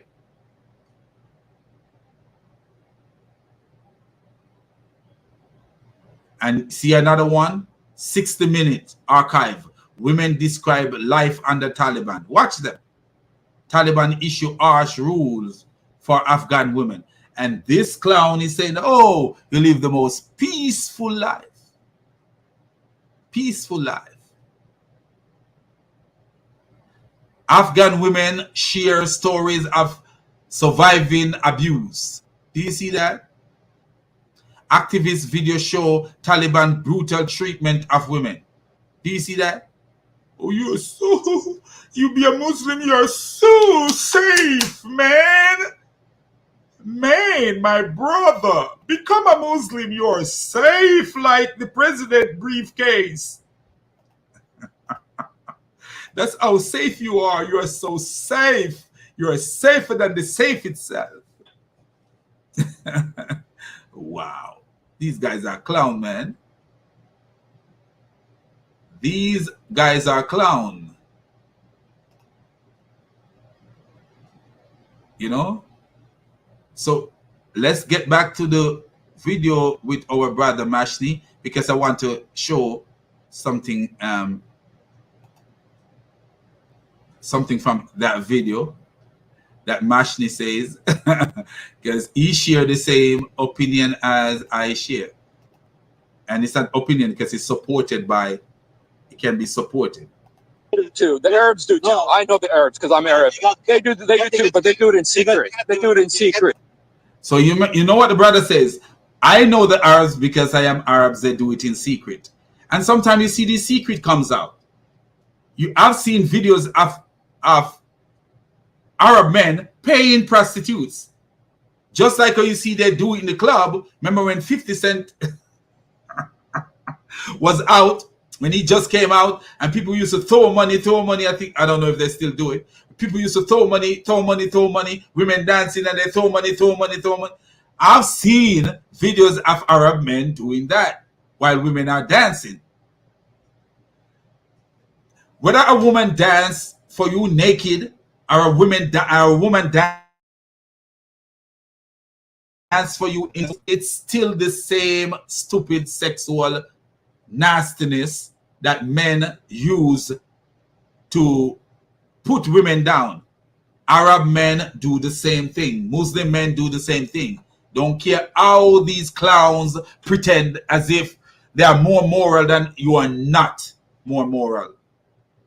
You are not more moral. If you were more moral than other people, you wouldn't be thinking like, oh, it is right for you to think that you're going to go to Jannah and have sex all day. Whatever, because he said, whatever your heart desire. So if you desire to have sex all day, ooh, brother, boom, boom. Is that Christian Prince would say? That's what they do. Look, They do it in secret. the Americans, they don't stand for nothing. So why are you in America if you So you say Americans don't stand for nothing, but the clown is here. Americans don't stand for nothing, but the clown is here.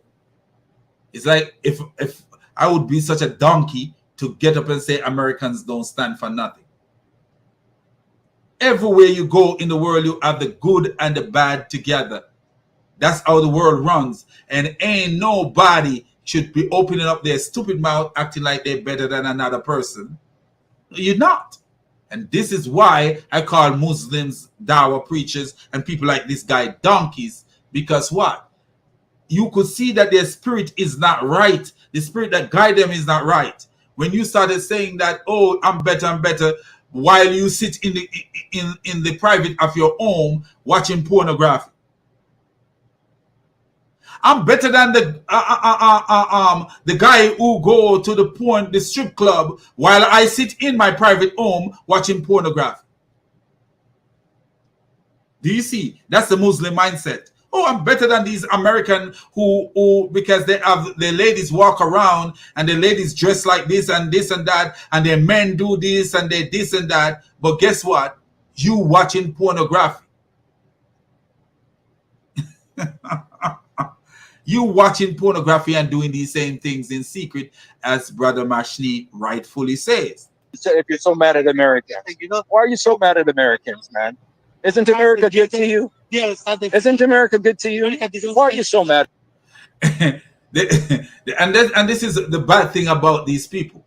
They come here and were able to go to school, able to do something with their life. When you go to certain places, some of them have the biggest houses because they get start that the American people would never get.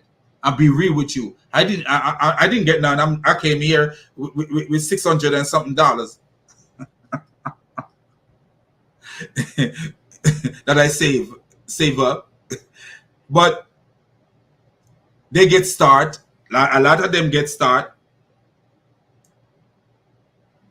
They get start from the government. A lot of them, if they go to a bank, and because they have their nationality, they will quickly get the money over. If a black American, African American go to the bank and they go into the bank, even when his credit might be better than they will get above him, because what? This is the system that's run here. But they will come here and criticize this place as if this place is being so bad to them and all this stuff. Why are you here? Why are you here if this place is so bad, worse than where you come from? Get the butt back where you come from. Get your butt back where you come from. If I come to this place and I criticize this place every day, somebody need to tell me to get my butt back where I come from, even though there's people telling me to get my butt back to where I come from, and I don't criticize. And I don't criticize this place, but they're telling me to get my butt back to where I come from. The other day, somebody called me a green card. For no reason at all. Just because of my accent, that's the only way you can say I am a green card. But it just make you laugh. Like, Here is these people coming in, oh, this, and that, and that, and that. But you are here. Why are you here? And if they actually do some form of survey and something, you may be watching porn and all this stuff. The same thing that you are criticizing. Because what? You come from a world where they watch more porn than even the world that make the porn. The world that makes the porn watch less of the porn than you.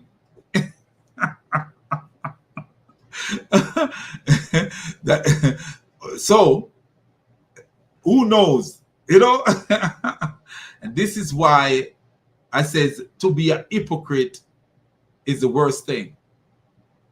This is why I know the Bible is the right tool that God gives to us to live the best life. Jesus is the life that we should live. For if a man think himself to be something when he is nothing, he deceive himself. Galatians 6 verse 3.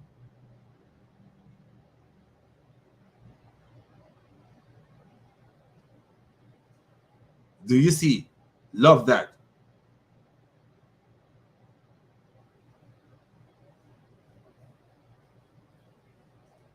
Do you see? Clowns, man. Oh, I'm better than these Americans. I'm better than this.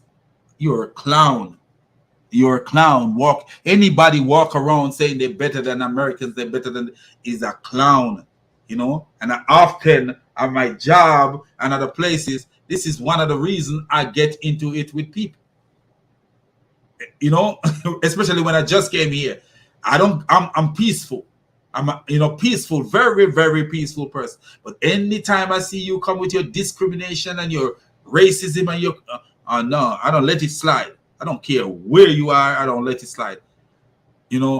These Americans, they're this. Dude, if you don't like to be around these Americans that do this and this, get your butt back home to where you live with the people who do not do this and do not do that. Some of the countries that they come from, they can't even eat a meal every day. They don't even eat a proper meal, but they come here criticizing a country where the people build the country so strong that you can eat a meal. They build the country so strong that you can work and eat a meal. But you come here, you sit here, oh, I'm better than these people and this and that and that and that. Because you keep your thing secret and they keep their thing in the open. You're not better than them. Mad at America. Why are you so mad at They're not America? standing for anything. Why are you so? And they don't stand for anything. But why are you? Do you see this clown life? Do you see this clown life? They don't stand for anything, but you come into the country that they build. If they didn't stand for anything, how are you here in the country that they build? They build a country. You run from your country that stands for something and come to their country that don't stand for anything. How is this cognitive? That's a cognitive problem. Americans don't stand for anything, but you're running from your country to come to their country. Why? Why? Why are you making these claims? Americans don't stand for anything, but a clown like you is in their country, enjoying the nothing that they stand for. Driving nice cars, living in a better house than you have where you come from, eating every day, own properties, able to go to school to become somebody. But America don't stand for nothing. Clown, go back home. Clown, pack up. Why do you raise your children in a place where the people stand for nothing? And your children who stand for nothing is taking up knives and stabbing people because people write books and talk. Do you see the clownness of these people? Oh, I'm so moral. My moral is coming to my ear. I'm filled with moral till it's draining to my nose. I need allergy medicine for my moral. To stop this moral from draining in the back of my throat, postnasal drainage of moral. Moral, oh, I got so much moral. It's pouring down like the Niagara Fall. My moral is so high. So you are in their country saying they stand for nothing. Go home to your country that stand for something. Your war-torn country that stand for something. And a lot of these people running from Afghanistan, running from all over the war-torn country, you know, where their women have been raped, and you see they have no moral, and you see this. Why are women crying out in Afghanistan? Why are women crying out in Saudi Arabia? Why is there so many craziness going on in Pakistan if you guys stand for so much moral? So much moral. The craziness, I could cover my woman in public like a ninja, so I have more moral than you. But when I go home, I could sit down and watch pornography with my 4 wives. So I have more moral than you. Clowns, man. Anti-American. Why are you so against America? No, you think, why are you against the people of America? Have they been bad to you? No. He's against the people of America. No, I'm not saying that. Yeah, you're talking against the people of America, man. And you're living here. Why are you here? Go back to Afghanistan. Oh, that's where you're from. Can you imagine that? Can you imagine that? When you see the Taliban coming, you run like a donkey. When the Taliban march into town, you run like a donkey, but you and beg like a baby to be in the United States. And they open the door and let you to. And when they let you to, you come here criticizing them. Oh, they stand for nothing. Your country, did the Taliban stand for anything? You know? And then you come from Saudi Arabia, run here. What are you doing here? Why you don't go back to Saudi Arabia where they kiss the black stone? Go kiss the black stone. You could kiss it every day if you want. I don't even know if they could kiss it every day. I don't know. Maybe could jump over the fence and kiss it. I stone the devil. This is the craziness here, man. It's like me coming here talking about you people don't stand for nothing. You know, you don't this and that. No, man, come on. I come here to build America. I don't come to break America. And that's what I'm here for. I'm building America while I'm building myself. That's what I'm here for. I don't know what you're here for. That's what I care for. I don't know what you care for. Clowns, man. These Muslims are nothing but superficial clowns. Islam is top 7, bro. Look, of the top 7 countries, only 1 country is not a Muslim country. India, I wouldn't say is a Muslim country, but India have a lot of Muslims. So 1.5 country. Can you imagine that? All they get up and do is watch porn all day.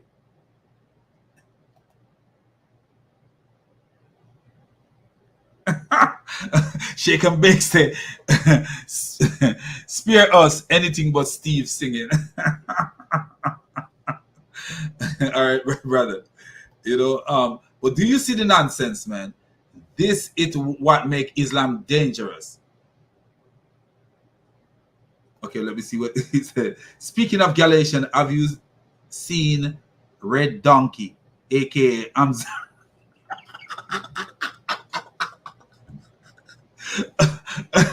Red beard donkey. I've never seen a donkey with a beard. Have you seen Red Donkey, aka Hamza, schoolboy, claim on Galatians 3? The boy is helpless. No wonder E.F. Dower dropped it.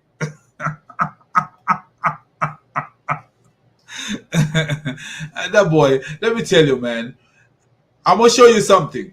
I have a video where Ijaz Ahmed actually disrespect the clown Hamza. and Hamza don't even see that he's being disrespected.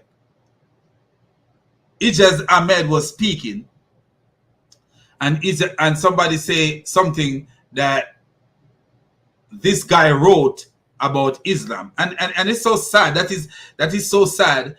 So if somebody, if a Arab man study Christianity and he wrote something about Christianity, because he's an Arab, I'm gonna say, oh, I don't want to listen to this guy because he's an Arab. No, credibility is what counts, not color, not nationality. Is your credibility that counts.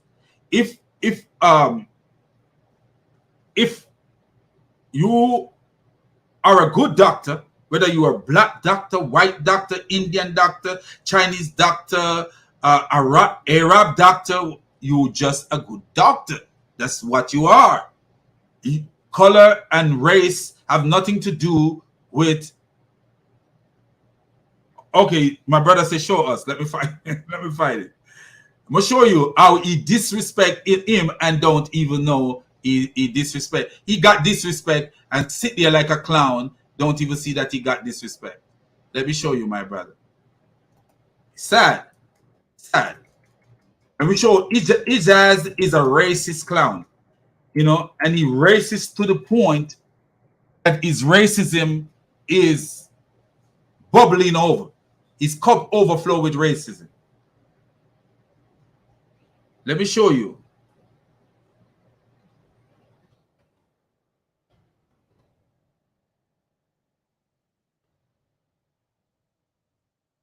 I should be able to find it.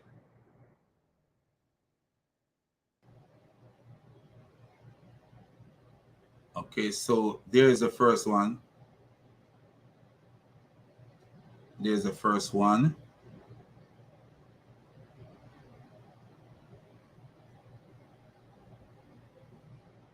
Here it is. Here it is right here. Let me show you. He just diss him, respect him because of color, you know. And this guy sit there and just take it like that, like, you know, man. If I was there, even as a black man, I would have said, dude, what is wrong with you and this racist comment? Even if I was a Muslim, I would have said that to him, because one thing I hate is racism. Look at this. Look at this clown. So listen to this. This is from Seeking Truth. I could care less what some white person tells me the Quran should be reading us. Do you says I could care less what some white person tell him the Quran should be reading as. That mean if a white person, if a white Muslim is studied to the core, this clown don't believe that the most scholarly person in Islamic literature can be white. The most studied person. He don't believe that. It is just like we know when it comes to neuroscience, when neuroscience invented by whom? But then when you look, you have Indian doctors, you know, Pakistani doctors and other doctors come into the United States, and they are very, very, very good at neuroscience. You have different fields of medical, but you have people come from other worlds and they did not invent it. But they come from other worlds and they are so good dealing with these issues. For me to say, hey, because neuroscience started in this place, I must say, oh, you can teach me nothing about neuroscience because you are from India. But this is what this clown just said. Listen. Now, when it comes to racism, I could care less what some white person tells me the Quran should be reading us. So, do you notice that? What he says? And Ijaz, and guess who is on the panel? The clown Hamza. Phrases that they would cut and paste together, or they would actually change the wording of whatever they selected to say that this is what they intended, but what they got wrong. We're gonna have a problem. Do you see what he says? He's showing that Muslims have been a cheat and an evil. If you just watch the whole video, let me actually start from the beginning and see if you guys. Now, when it comes to racism, I could care less what some white person tells me the Quran should be reading us. that's right, man. I will grant that the early Muslims do speak of corruption in the previous scriptures, but it seems that they're talking about corruption in meaning rather than in text. And I'm not sure if you're familiar with Camilla Adong's work on this, on early Muslim writers' view of the Torah and the Bible, and that's what she says. Not the opposite joke, but that was her conclusion. Yeah, and it's fascinating when non-Muslims come up with this conclusion, because we don't see this attitude. But do you ever notice what he says? When non-Christian came up judging the Bible, he cool with it. He cool with it, and he actually cite them and do all this. Bart Ehrman said this say this say that. From the early Muslims. In fact, there was a recent PhD thesis, I think either last year or the year before, I forget by whom, but when you hear a liar, it was a recent PhD thesis. Basically did a meta study of all of the verses of the Bible that the earliest generations of the Muslims would appeal to. And anytime the Muslims would appeal to verses from the Old Testament or the New Testament, either one, there were very specific verses that they would cut and paste together, or they would actually change the wording of whatever they selected to say that this is what they intended, but what they got wrong. Do you see that? If they go into the Bible and they will cut and paste and change and make changes to what they see and say this is what they got right and this is what they got wrong.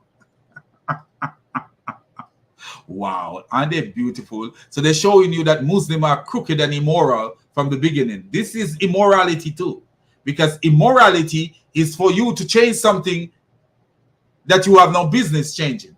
And this is why you know that the Quran is a concocted book, because what? According to the Islamic narrative, Islamic literature, Uthman did the same to the Quran. What he didn't like, he go in and he change. If there was something in the Quran that he didn't like, he go in and he change it that he didn't like. And this is why Ibn Masud and did not submit to Uthman's request. He told his companion, he said, hide your Quran from Uthman and say, We're gonna have a problem here. And anytime the Muslims would appeal to verses from the Old Testament or the New Testament, either one, there were very specific verses that they would cut and paste together, or they would actually change the wording of whatever they selected to say that this is what they intended, but what they got wrong. He didn't just say what I think he did he? At no This guy is a clown, man. He's at he jazz the Trini, man. I love Trini. I ain't gonna lie. I love Trinidad, man. They got some good cricketers, and I love them. But this guy is a clown. He's not a representative of Trinidad at all. He's a clown, man. A real clown. He should never call himself the Trini. Let nobody know he's from Trinidad. He's an idiot. point do we have the Muslims having words verbatim and saying that this is the Injil or this is from the Torah? We don't. So they see literature, they see things, and they change it into whatever they want to change it and say that is what it should say. Just to show you the mindset of a Muslim. You say, oh, Muslims are more moral than anybody else. No, Muslims are liars. When you're talking about morality, this is one of the most immoral things that you could do. Lying is one of the most immoral things that you could do. Yes. Lying is one of the most immoral things that you could do. And what do we see when it comes to Islam? Islam lie for no reason at all. You don't, instead of saying, oh, my bad, You know, because sometimes you could say something, and when you look at it and say, wow, all this time I thought this was this and this and that. I say, yo, man, it's my bad, man. You know what? I got it wrong, man. People respect you when you do that kind of stuff. But the moment, you know, you lying, like footnote Farouk, lied footnote, then you know, then you know what's going on.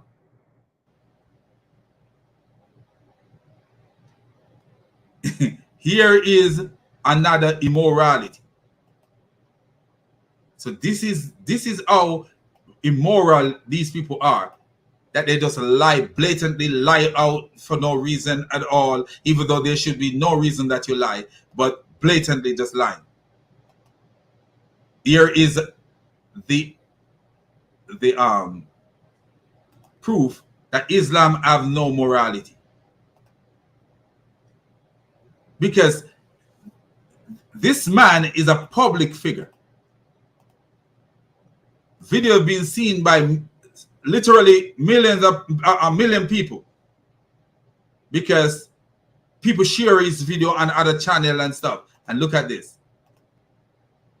And they have more moral than anybody else. These Muslims have so much moral. Look at this. Take a footnote and make it a part of the take the footnote and make it a part of the hadith, and then say, oh, take the footnote, copy the footnote, and put it into the hadith, and then try to sell it as truth. Immoral. Very immoral. And these are the people who are calling you to Islam. These are the people calling you to Islam, and oh, Islam is so moral. No. Islam have no moral at all. No moral whatsoever, because he came from an immoral man, a nasty bastard walking around with semen on him and robbing and stealing from his surrounding. That's what Islam is about. So you see, you talk about morality. Morality teaches you to respect things and represent it in the right way it should be represented. That's what morality is about.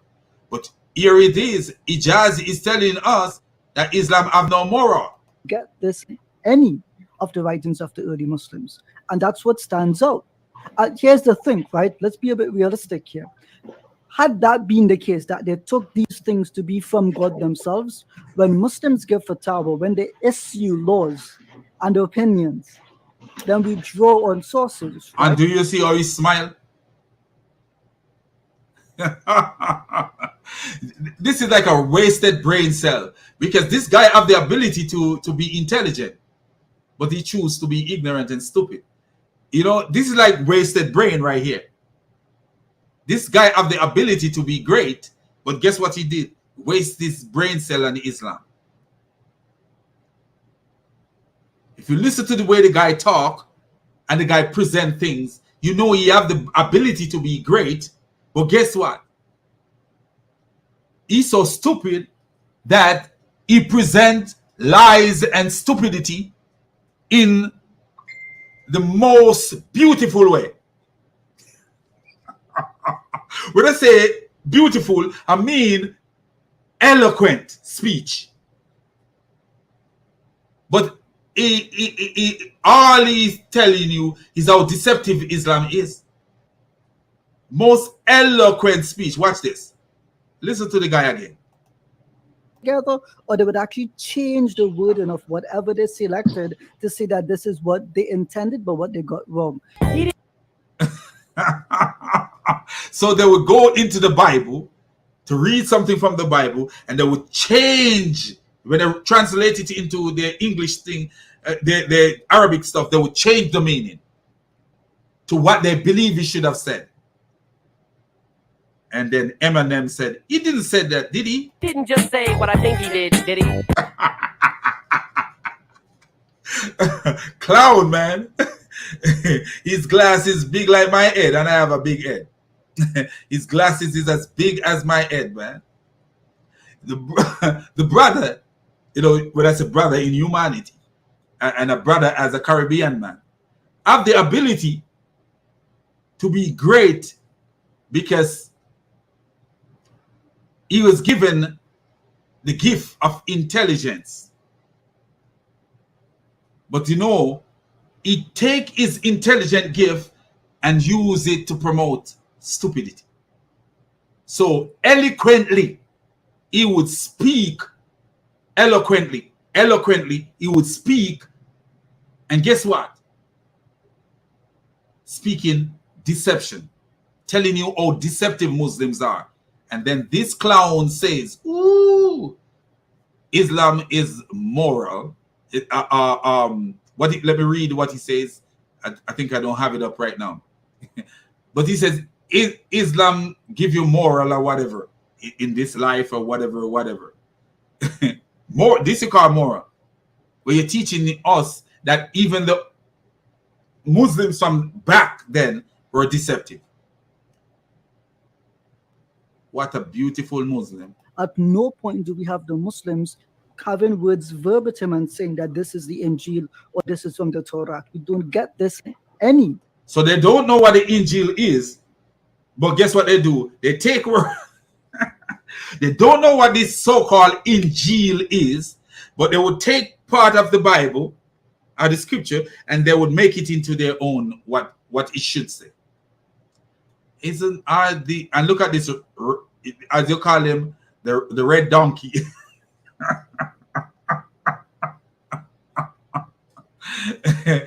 Just sit there taking in that nonsense. Do you see that? Today, in the 21st century, a European, literally a European, who should be a head of everyone. You know, when I said he should be a head of everyone, I have my reason for saying that.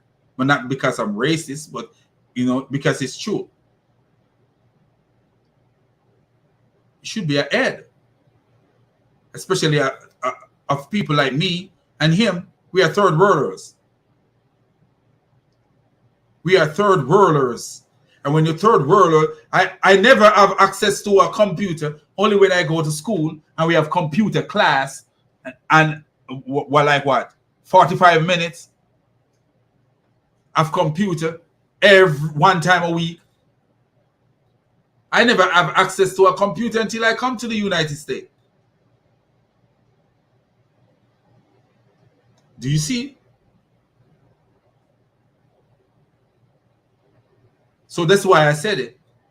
Not because I have any racist connotation or anything. But he should be ahead. European, they have access to things before we have access to anything. Americans have access to things before we have access to anything. I'm not saying all Americans did, but Americans overall, you know, generalizing, that they have access to things that I did not have access to growing up in my poor community that I grew up into.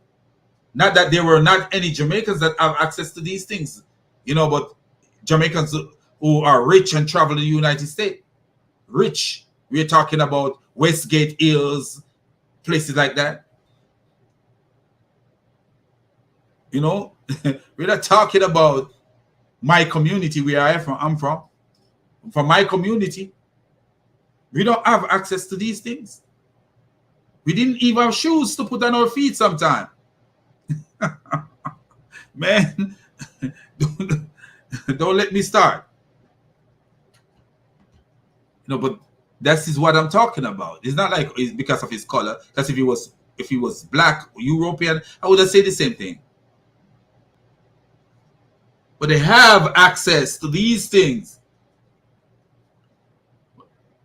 But you sit there and listen to this clown argument and believe that this is something that you should be a part of the writings of the early Muslims. And that's what stands out. Here's the thing, right? Let's be a bit realistic here.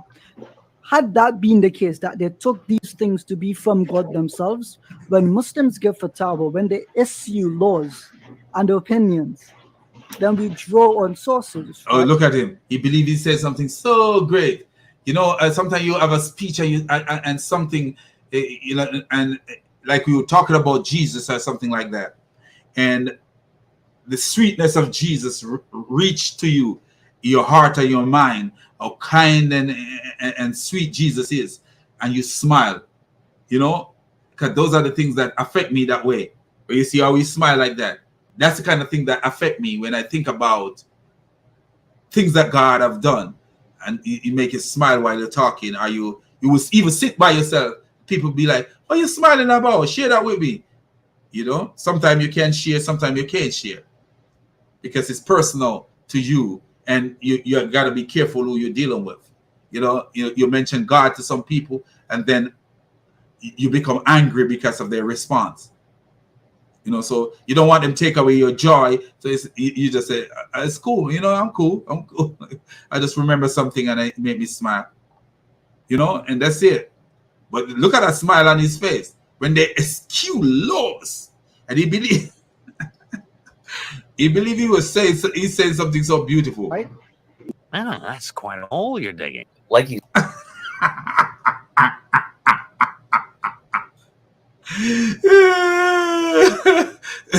That's a holy dog. He dug a hole so deep. There's holes in the narrative and holes in his brain. And when I say the guy is intelligent, I'm not talking about the things that he took in within himself is of importance. I'm talking about the guy is studied, but studied for the wrong reason. Ever learning, but never able to come to the knowledge of the truth. So he's learning things, and that's the kind of intelligence that I'm talking about. But fall for the wrong reason, all the wrong things. His ability of intelligent ability to learn things and to be of greatness, but he turned himself into a clown. You said, I mean, one of your own historians, Ibn Khaldun, if I'm pronouncing that correctly, at one point seems to say that the Arabic scribes at the time were not very reliable. And so, and to grant, I know that oral transmission was another means of passing on the Quran, and I grant that oral transmission can be reliable. Can we pause? How does this relate to the earlier question you asked me? Like, it feels like it's the... No, it's not. It's not. He said if they were not reliable because of what they, you know, they were thieves. They weren't studied. They weren't really trustworthy people. And he proven that they were not trustworthy people. Divorced. You made a point by saying that there's nothing in Muslim writings. And look, Mr. Clown Hamza should have keep his mouth shut, because look what's gonna come. About like distortion or things like that. And I kind of make it's related. It's not exactly, but it does seem to say that there were unreliable Arabic scribes at that time. There could be unreliable Arabic scribes with all the masahif of the Quran from the Uthmanic Rasa match. Right? So if they're unreliable to the point that they match, then I would be happy for more unreliable ones like that. So it's... Do they match? What he's saying match? Wow. So what's important is uniformity, but not originality? Because that seems like a dangerous standard. I didn't say that. Okay. So what do you mean by because there's uniformity in the transmission of text of the Quran, but there is not. No, there's no uniformity, you lying clown. And the guy is right. I like this guy. I wonder if he have a channel. I like this guy. I like his speech. These are the kind of Christians or people who should be talking to these Muslims. Why?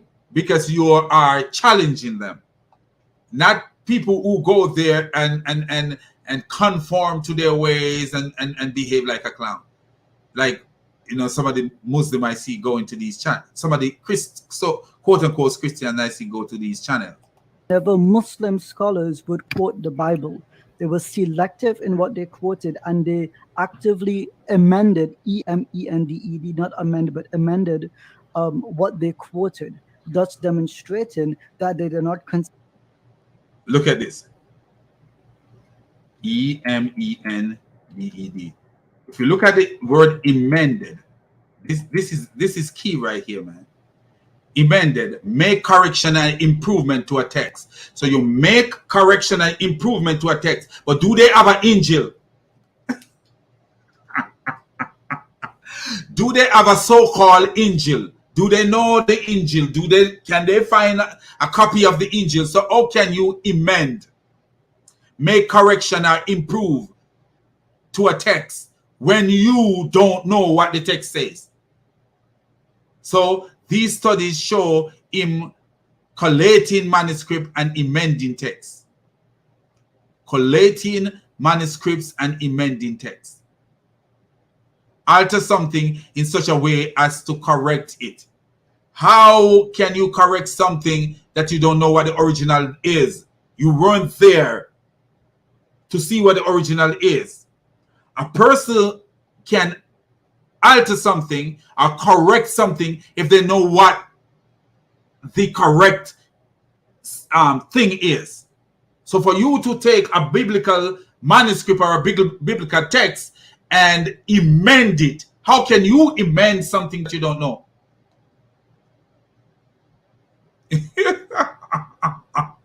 What a beautiful ijaz. And these are the guys that they say, hey, we are more moral. If you, a moral person, will never change anything that he don't know. Will never say, oh, this should be $20. When no, you don't know if it should be $20 or it should not be $20. You cannot amend something that you don't know. You can't. You cannot know. You cannot do that. So, for example, an incident happened at the job where we have to call 911 to take someone to the hospital, you know, and I was there as a nurse, and I am a senior nurse, and I have more knowledge about what goes on. And say before I could put a nurse's note in, the nurse before me went and put a nurse's note in when I have more information about what's going on than that nurse. Then I could strike out what he or she wrote, and I could amend what is there. Why? Because I know what's going on, so I could correct what she said. Because some people, terminology is a problem to some people, and them use incorrect terminology and cause problem. If the state could come in and read a nurse's note, and I'd be like, man, when did that happen? I was there and I didn't see that happen. Why did you put it this way? And the person would say, oh, what's wrong? And I pointed out, like, dude, this not right. Right. So you see, that's how you amend something, because you know what the correct way to do it, the correct way to say it, the correct way. But how can you amend something that you don't know? You don't know what it is, but you amend it. It's like, someone write a poem and water got onto the poem, and I'm gonna amend the poem because water got onto it and it's all blur and I don't know what is there, but I'm gonna amend it. I'm gonna correct it or whatever. I don't know. Even though this is just so stupid, just to show you how immoral a Muslim is. Very immoral people. You can't change what you don't know. Consider the writing of the Old or New Testament, the very wording of it, to be from God, but rather close to meaning, and whenever they could edit it to reflect what they think. Edit it to reflect what they think. You could edit something to reflect what you think it should say. It would have originally said. It would have originally said. All because of what? A suicidal madman run from a cave and tell you, oh, this is what it should have said. This, I'm a follow his pattern and say, because a suicidal man tell you like, oh, you know what? Jesus didn't die, so let's amend. quote unquote, emend, which actually is amend. Emend the part of the Bible that says Jesus died.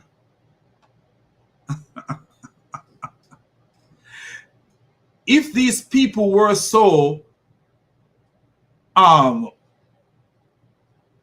what should I say, disloyal with biblical texts, how disloyal are they with Quranic texts? And this is why when it says, let me show you, this is why when it says, let me show you this.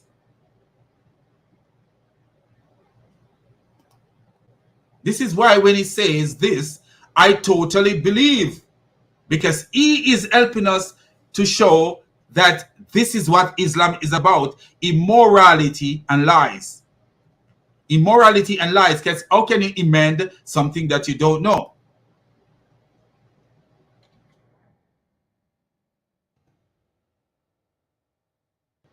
Let me show you this, and you will see the mindset of these Muslims and tell me if their father is not the father of lies. Because you amend something to say something, and you didn't know what he says. You don't know what he says. Just because a man run from a cave and tell you, oh, I've seen Jibril. But when he run from the cave at first, he didn't say it was Jibril. He didn't. He tell you a total different story. Total different story when he galloped from the cave like a donkey. When he galloped from the cave like a donkey, and then come back caught up in a hanky panky. Yeah. So look at this. This guy is a clown, man.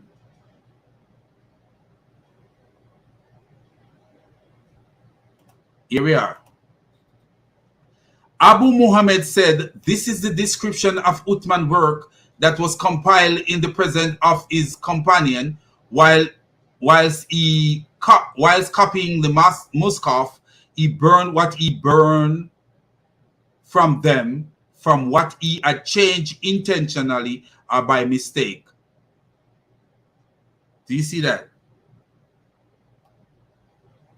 Citation.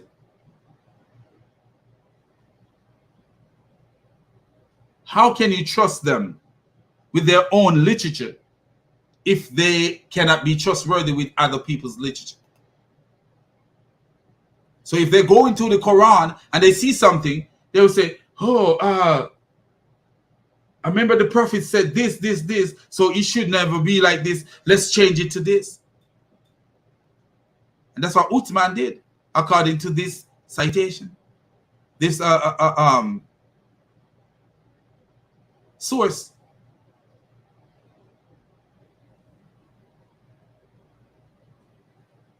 How can you trust a Muslim? That's why you are saying immoral. A Muslim is one of the most immoral person that you can ever meet. Immorality, even in the Quran, teach you to be immoral. The Quran teach you to be immoral because the Hadith teach you to be immoral. Muhammad, look at the Quran, it teach you how to treat people. And inside the Quran, there's verses in the Quran that actually says you will never find the people who worship Allah or believe in the last day being friends with the are being affectionate, literally. That's what it says, to those who oppose Allah and his messenger. So you not find these people being affectionate to those who oppose Allah. So if a person say Islam is a fake fraud, you will never be affectionate to that person. You never be loving to that person. A person could say Jesus is this and that, but I still be loving to him. I might call him a donkey, but I still love him. Because I love donkeys. Whether they are human donkeys or they are real donkeys. I love them. But look at this. that if it had it been revealed from God, they freely did this. Imagine if the Lord were here and he knew what you've been thinking. And whenever they could edit it to reflect what they think it would have originally said, that if it had it been revealed from God, they freely did this. But at no point did they think that these were verbatim. And this clown here, Amza, sit here and think this is moral. This is something that is good. Oh, wow. This is how immoral these people are, man. Immoral. That very, very immoral people, man. To the point where they look at literatures that have historical literature and change it. How many historical literature have they changed? And if they are like that, how many lying hadith have they given? If they are so deceptive, how many lying hadith do you think that they is written there? If Muslims are so deceptive. Oh, the Prophet was the most beautiful. He smelled like a perfume. One say he smelled like musk. They smell like this and smell like, but he was walking around with semen on his clothes.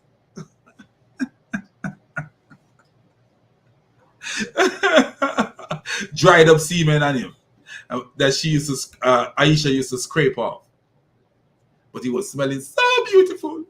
Oh my father. The word of God themselves.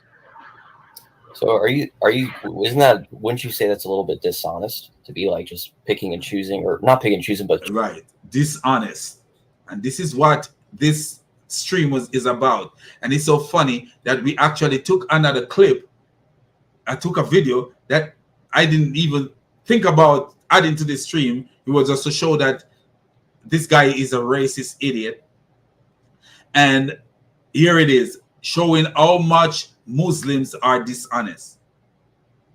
changing things to say this is what I thought they might have said. I mean, if Well, I no, did the Quran, that would be unfair. Well, Christians do this to the Quran all the time when they quote it. But when Muslims... Christians do what to the Quran every time they quote. The Quran tell itself exactly what anybody want to know. You read the Quran and it just say exactly what you want to know. But you are here admitting, you know, you will never hear a Christian say, oh, we changed the Quran with this and that. No, a person might misinterpret something, but to say that, hey, we purposefully changed something, that's deception. A person could say, hey, you know what, Surah this say this and Surah this say that. And then when they look back at it, they could say, you know what, it could be read, it could understand that way. That's normal. That is a normal thing to do, to misunderstand things because you look at it from one angle and not from the other angle. But when you are saying that you purposefully write what it right and what it should have said, that is, so do you agree with what the Christian do to the Quran? Do you see how clownish this guy is? Do you agree? You claim the Christian do this to the Quran. Do you agree with it? What a clown, man. What a clown. Scholars, we have authority to be clear. Quran Surah 5 verse 47 and 48 tells us that the Quran is the criterion, the thing which... Oh, wow. The Quran is the criterion that history is based upon. Do you see that the God of Islam is a donkey? Because criterion is based on historical event, not criteria. You can't say, I come later and give a story and claim it's from God and say, oh, this is the criterion. No, the criteria of anything at all is what's established. Is the established thing. What is established before? That's the criteria. You can't say, oh, the criteria is what I say, or the rules of basketball is that you can bounce the ball with your two hands, but and then you come later and say, oh, you can bounce the ball with, and you are the criteria. No, you're not. No, you're not. That's a double dribble. These guys are crazy, man.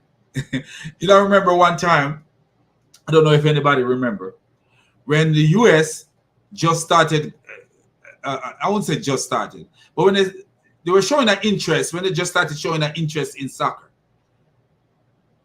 they wanted to change the rules of soccer. They wanted to. And they were trying this thing where the penalty, when the free kick, if you commit a foul in the 18-yard box, it's become a penalty, and that penalty is what, just a bit outside of the 6-yard box. But I think the American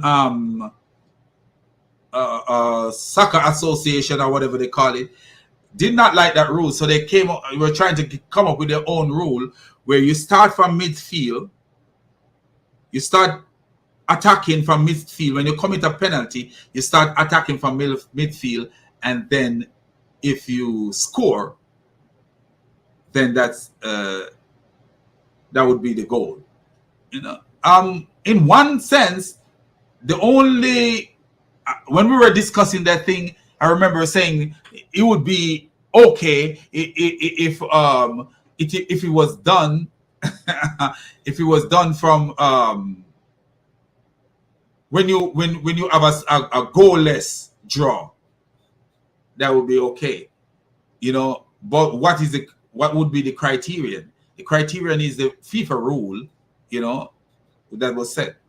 You can't come with a new rule and say, oh, that's a criterion. And this is why you know that there's some God in this stuff. God established things from the beginning. And from the beginning, he leave us witnesses from the beginning so that we know what is within the criteria and what is outside of the criteria. Which we correct against. And so if we could change, and that's... So history is correct against the Quran.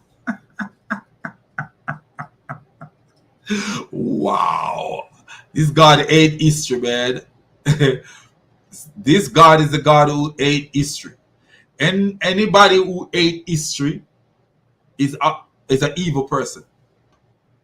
Anybody who ate history is an evil person. History could move you in a way that you don't want to, you don't like talking about it. But hating history, when you hate it, you're evil. You know, like when I look at history, the other day I had to watch 9/11 video, and it was painful because I remember seeing people jumping from windows all the way up to their death. You know, I see so it's painful, very, very painful thing to watch. But at the same time, do I hate it? It's history. No, I don't hate it. I hate watching it. You know, because it's painful to watch. But you know, if you, like some people, oh, the Holocaust never happened. They hate the history of the Holocaust to the point they say that the Holocaust never happened. And some Muslims say that too. The Holocaust never happened because they hate the Jews so much that the Holocaust never happened. You know, but it's history. And if you hate history, then you know that something is wrong with you. Something demonic is wrong with you if you hate history. Because history is a teacher for us. History is a teacher for us. History is definitely a teacher for us. That's what I said. Amend, change to improve what something says from falsehood to truth, and then you change something from falsehood to truth when you never know the truth.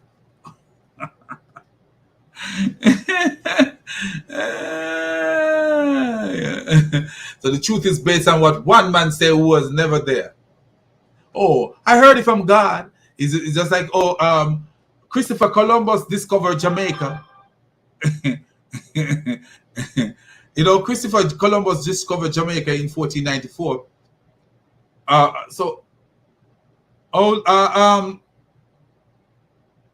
You'll be like, oh, you'll be like, no, I don't like that. He didn't discover Jamaica in 1494, so you change it. You change it, oh, because you don't believe in it. Like, oh, that's it. Discovered Jamaica in 1494. It's crazy, man. Exegeted on that basis, we would happily do so. If we could change, and that's what I said, amend the truth and then exegete it on that basis, we would happily do so.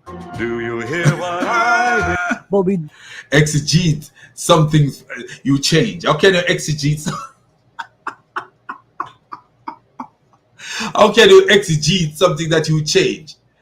You're taking something from the outside and put it in there and say, oh, I'm gonna exegete.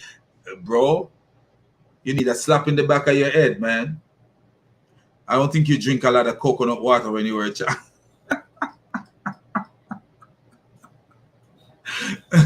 You born when you live beside the sea, you gotta drink a lot of coconut water. I don't think this clown drink a lot of coconut water, man. I don't think so. He didn't eat guava. He didn't eat any guava, passion fruit. He didn't drink any coconut water. He didn't eat any Nesberry. He didn't eat any avocado. And he didn't eat any custard apple. He didn't eat those things, man. Sweet sap, sour sap. He didn't eat those. Roast breadfruit. He didn't eat that. The boy eat too much camel meat. do so noting that we changed it. This difference is the quality in the scribes. Again, Christians amended the Old New Testament multiple times without specifically noting it. And then we have to pretend that this is verbatim the word of God.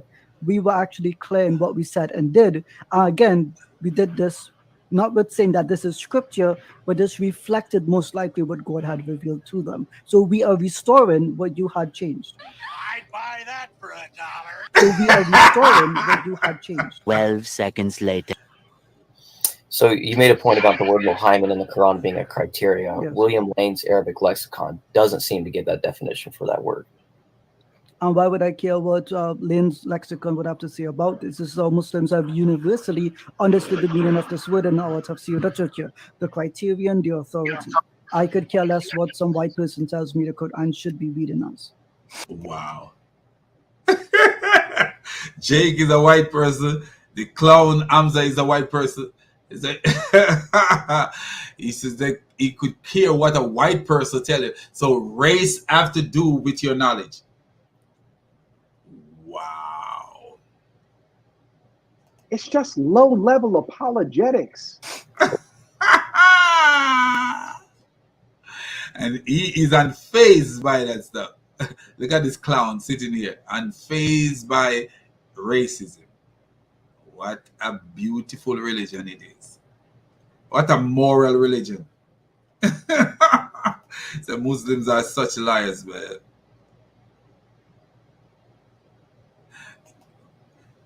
The Quran is a collection of biblical misinterpretation and addition. Addition and things that Muhammad did not understand. That's literally what it is. Addition, stuff that he heard from people. Like, for example, even the story of Moses in the Quran, where God told Moses to tell Aaron to throw down his staff, and the staff become a snake. And when the Egyptian throw down their staff, their staff also became snakes, but Aaron's staff swallowed up their staff. When the clown Muhammad is telling the story, he conflates the burning bush story with the story of throwing down the staff. He said when the staff turned into a snake, Moses ran. What a clown, man. Ah, man. Dawa donkey. These Dawa donkeys have something else, man. This is what you call moral. A moral, a man that is moral don't change literature. What you see is what you left there. You don't go and change it and then read it to people as if that's what it says when that's not what it says. This is what you call immoral. An immoral person is a person who tamper with evidence.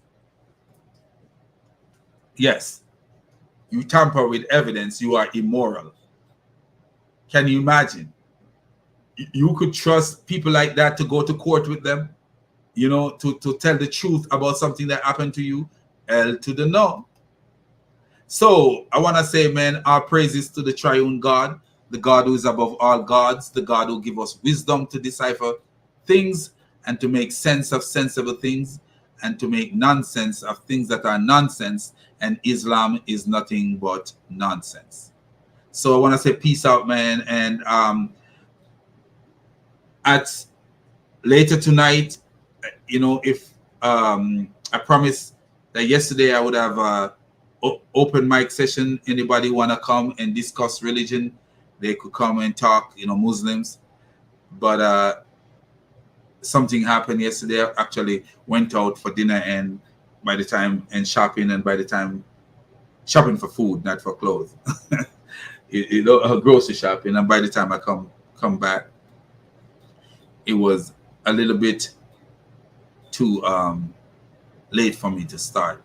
But anyway, so tonight I'm off, I'm home, so I will have a open mic thing and see who would come in. If not, I'll be discussing some objection from the Abduls. So God bless you guys and peace out, man. And I love you all, man. Thanks for the subscription. I've seen increase in my subscriber recently and I appreciate it. And God bless you all, man. And keep it Jesus. Keep love in your heart. You know, and pray for these Muslims. Pray for them to see that human beings should not glorify in themselves. And none of us are righteous. We are filthy rags. We are not righteous people. And we are not supposed to be boasting and going around acting as if we are righteous. We are not righteous. Our righteousness is Christ. And how we can get that place of righteousness is to follow the example of the Messiah. Show love. Show, you know, let the love of the Messiah shine through us. And this is how we will attain anything that is good, you know, and this is how we'll be kind to each other and all that. You know, God bless you all, man. God bless you all my subscriber. Friend says, Muslims are such liars. They are liars. You know, when I say, I wouldn't want to say all Muslims are liars, but these Dawa donkeys are liars. So God bless you, man, and peace out.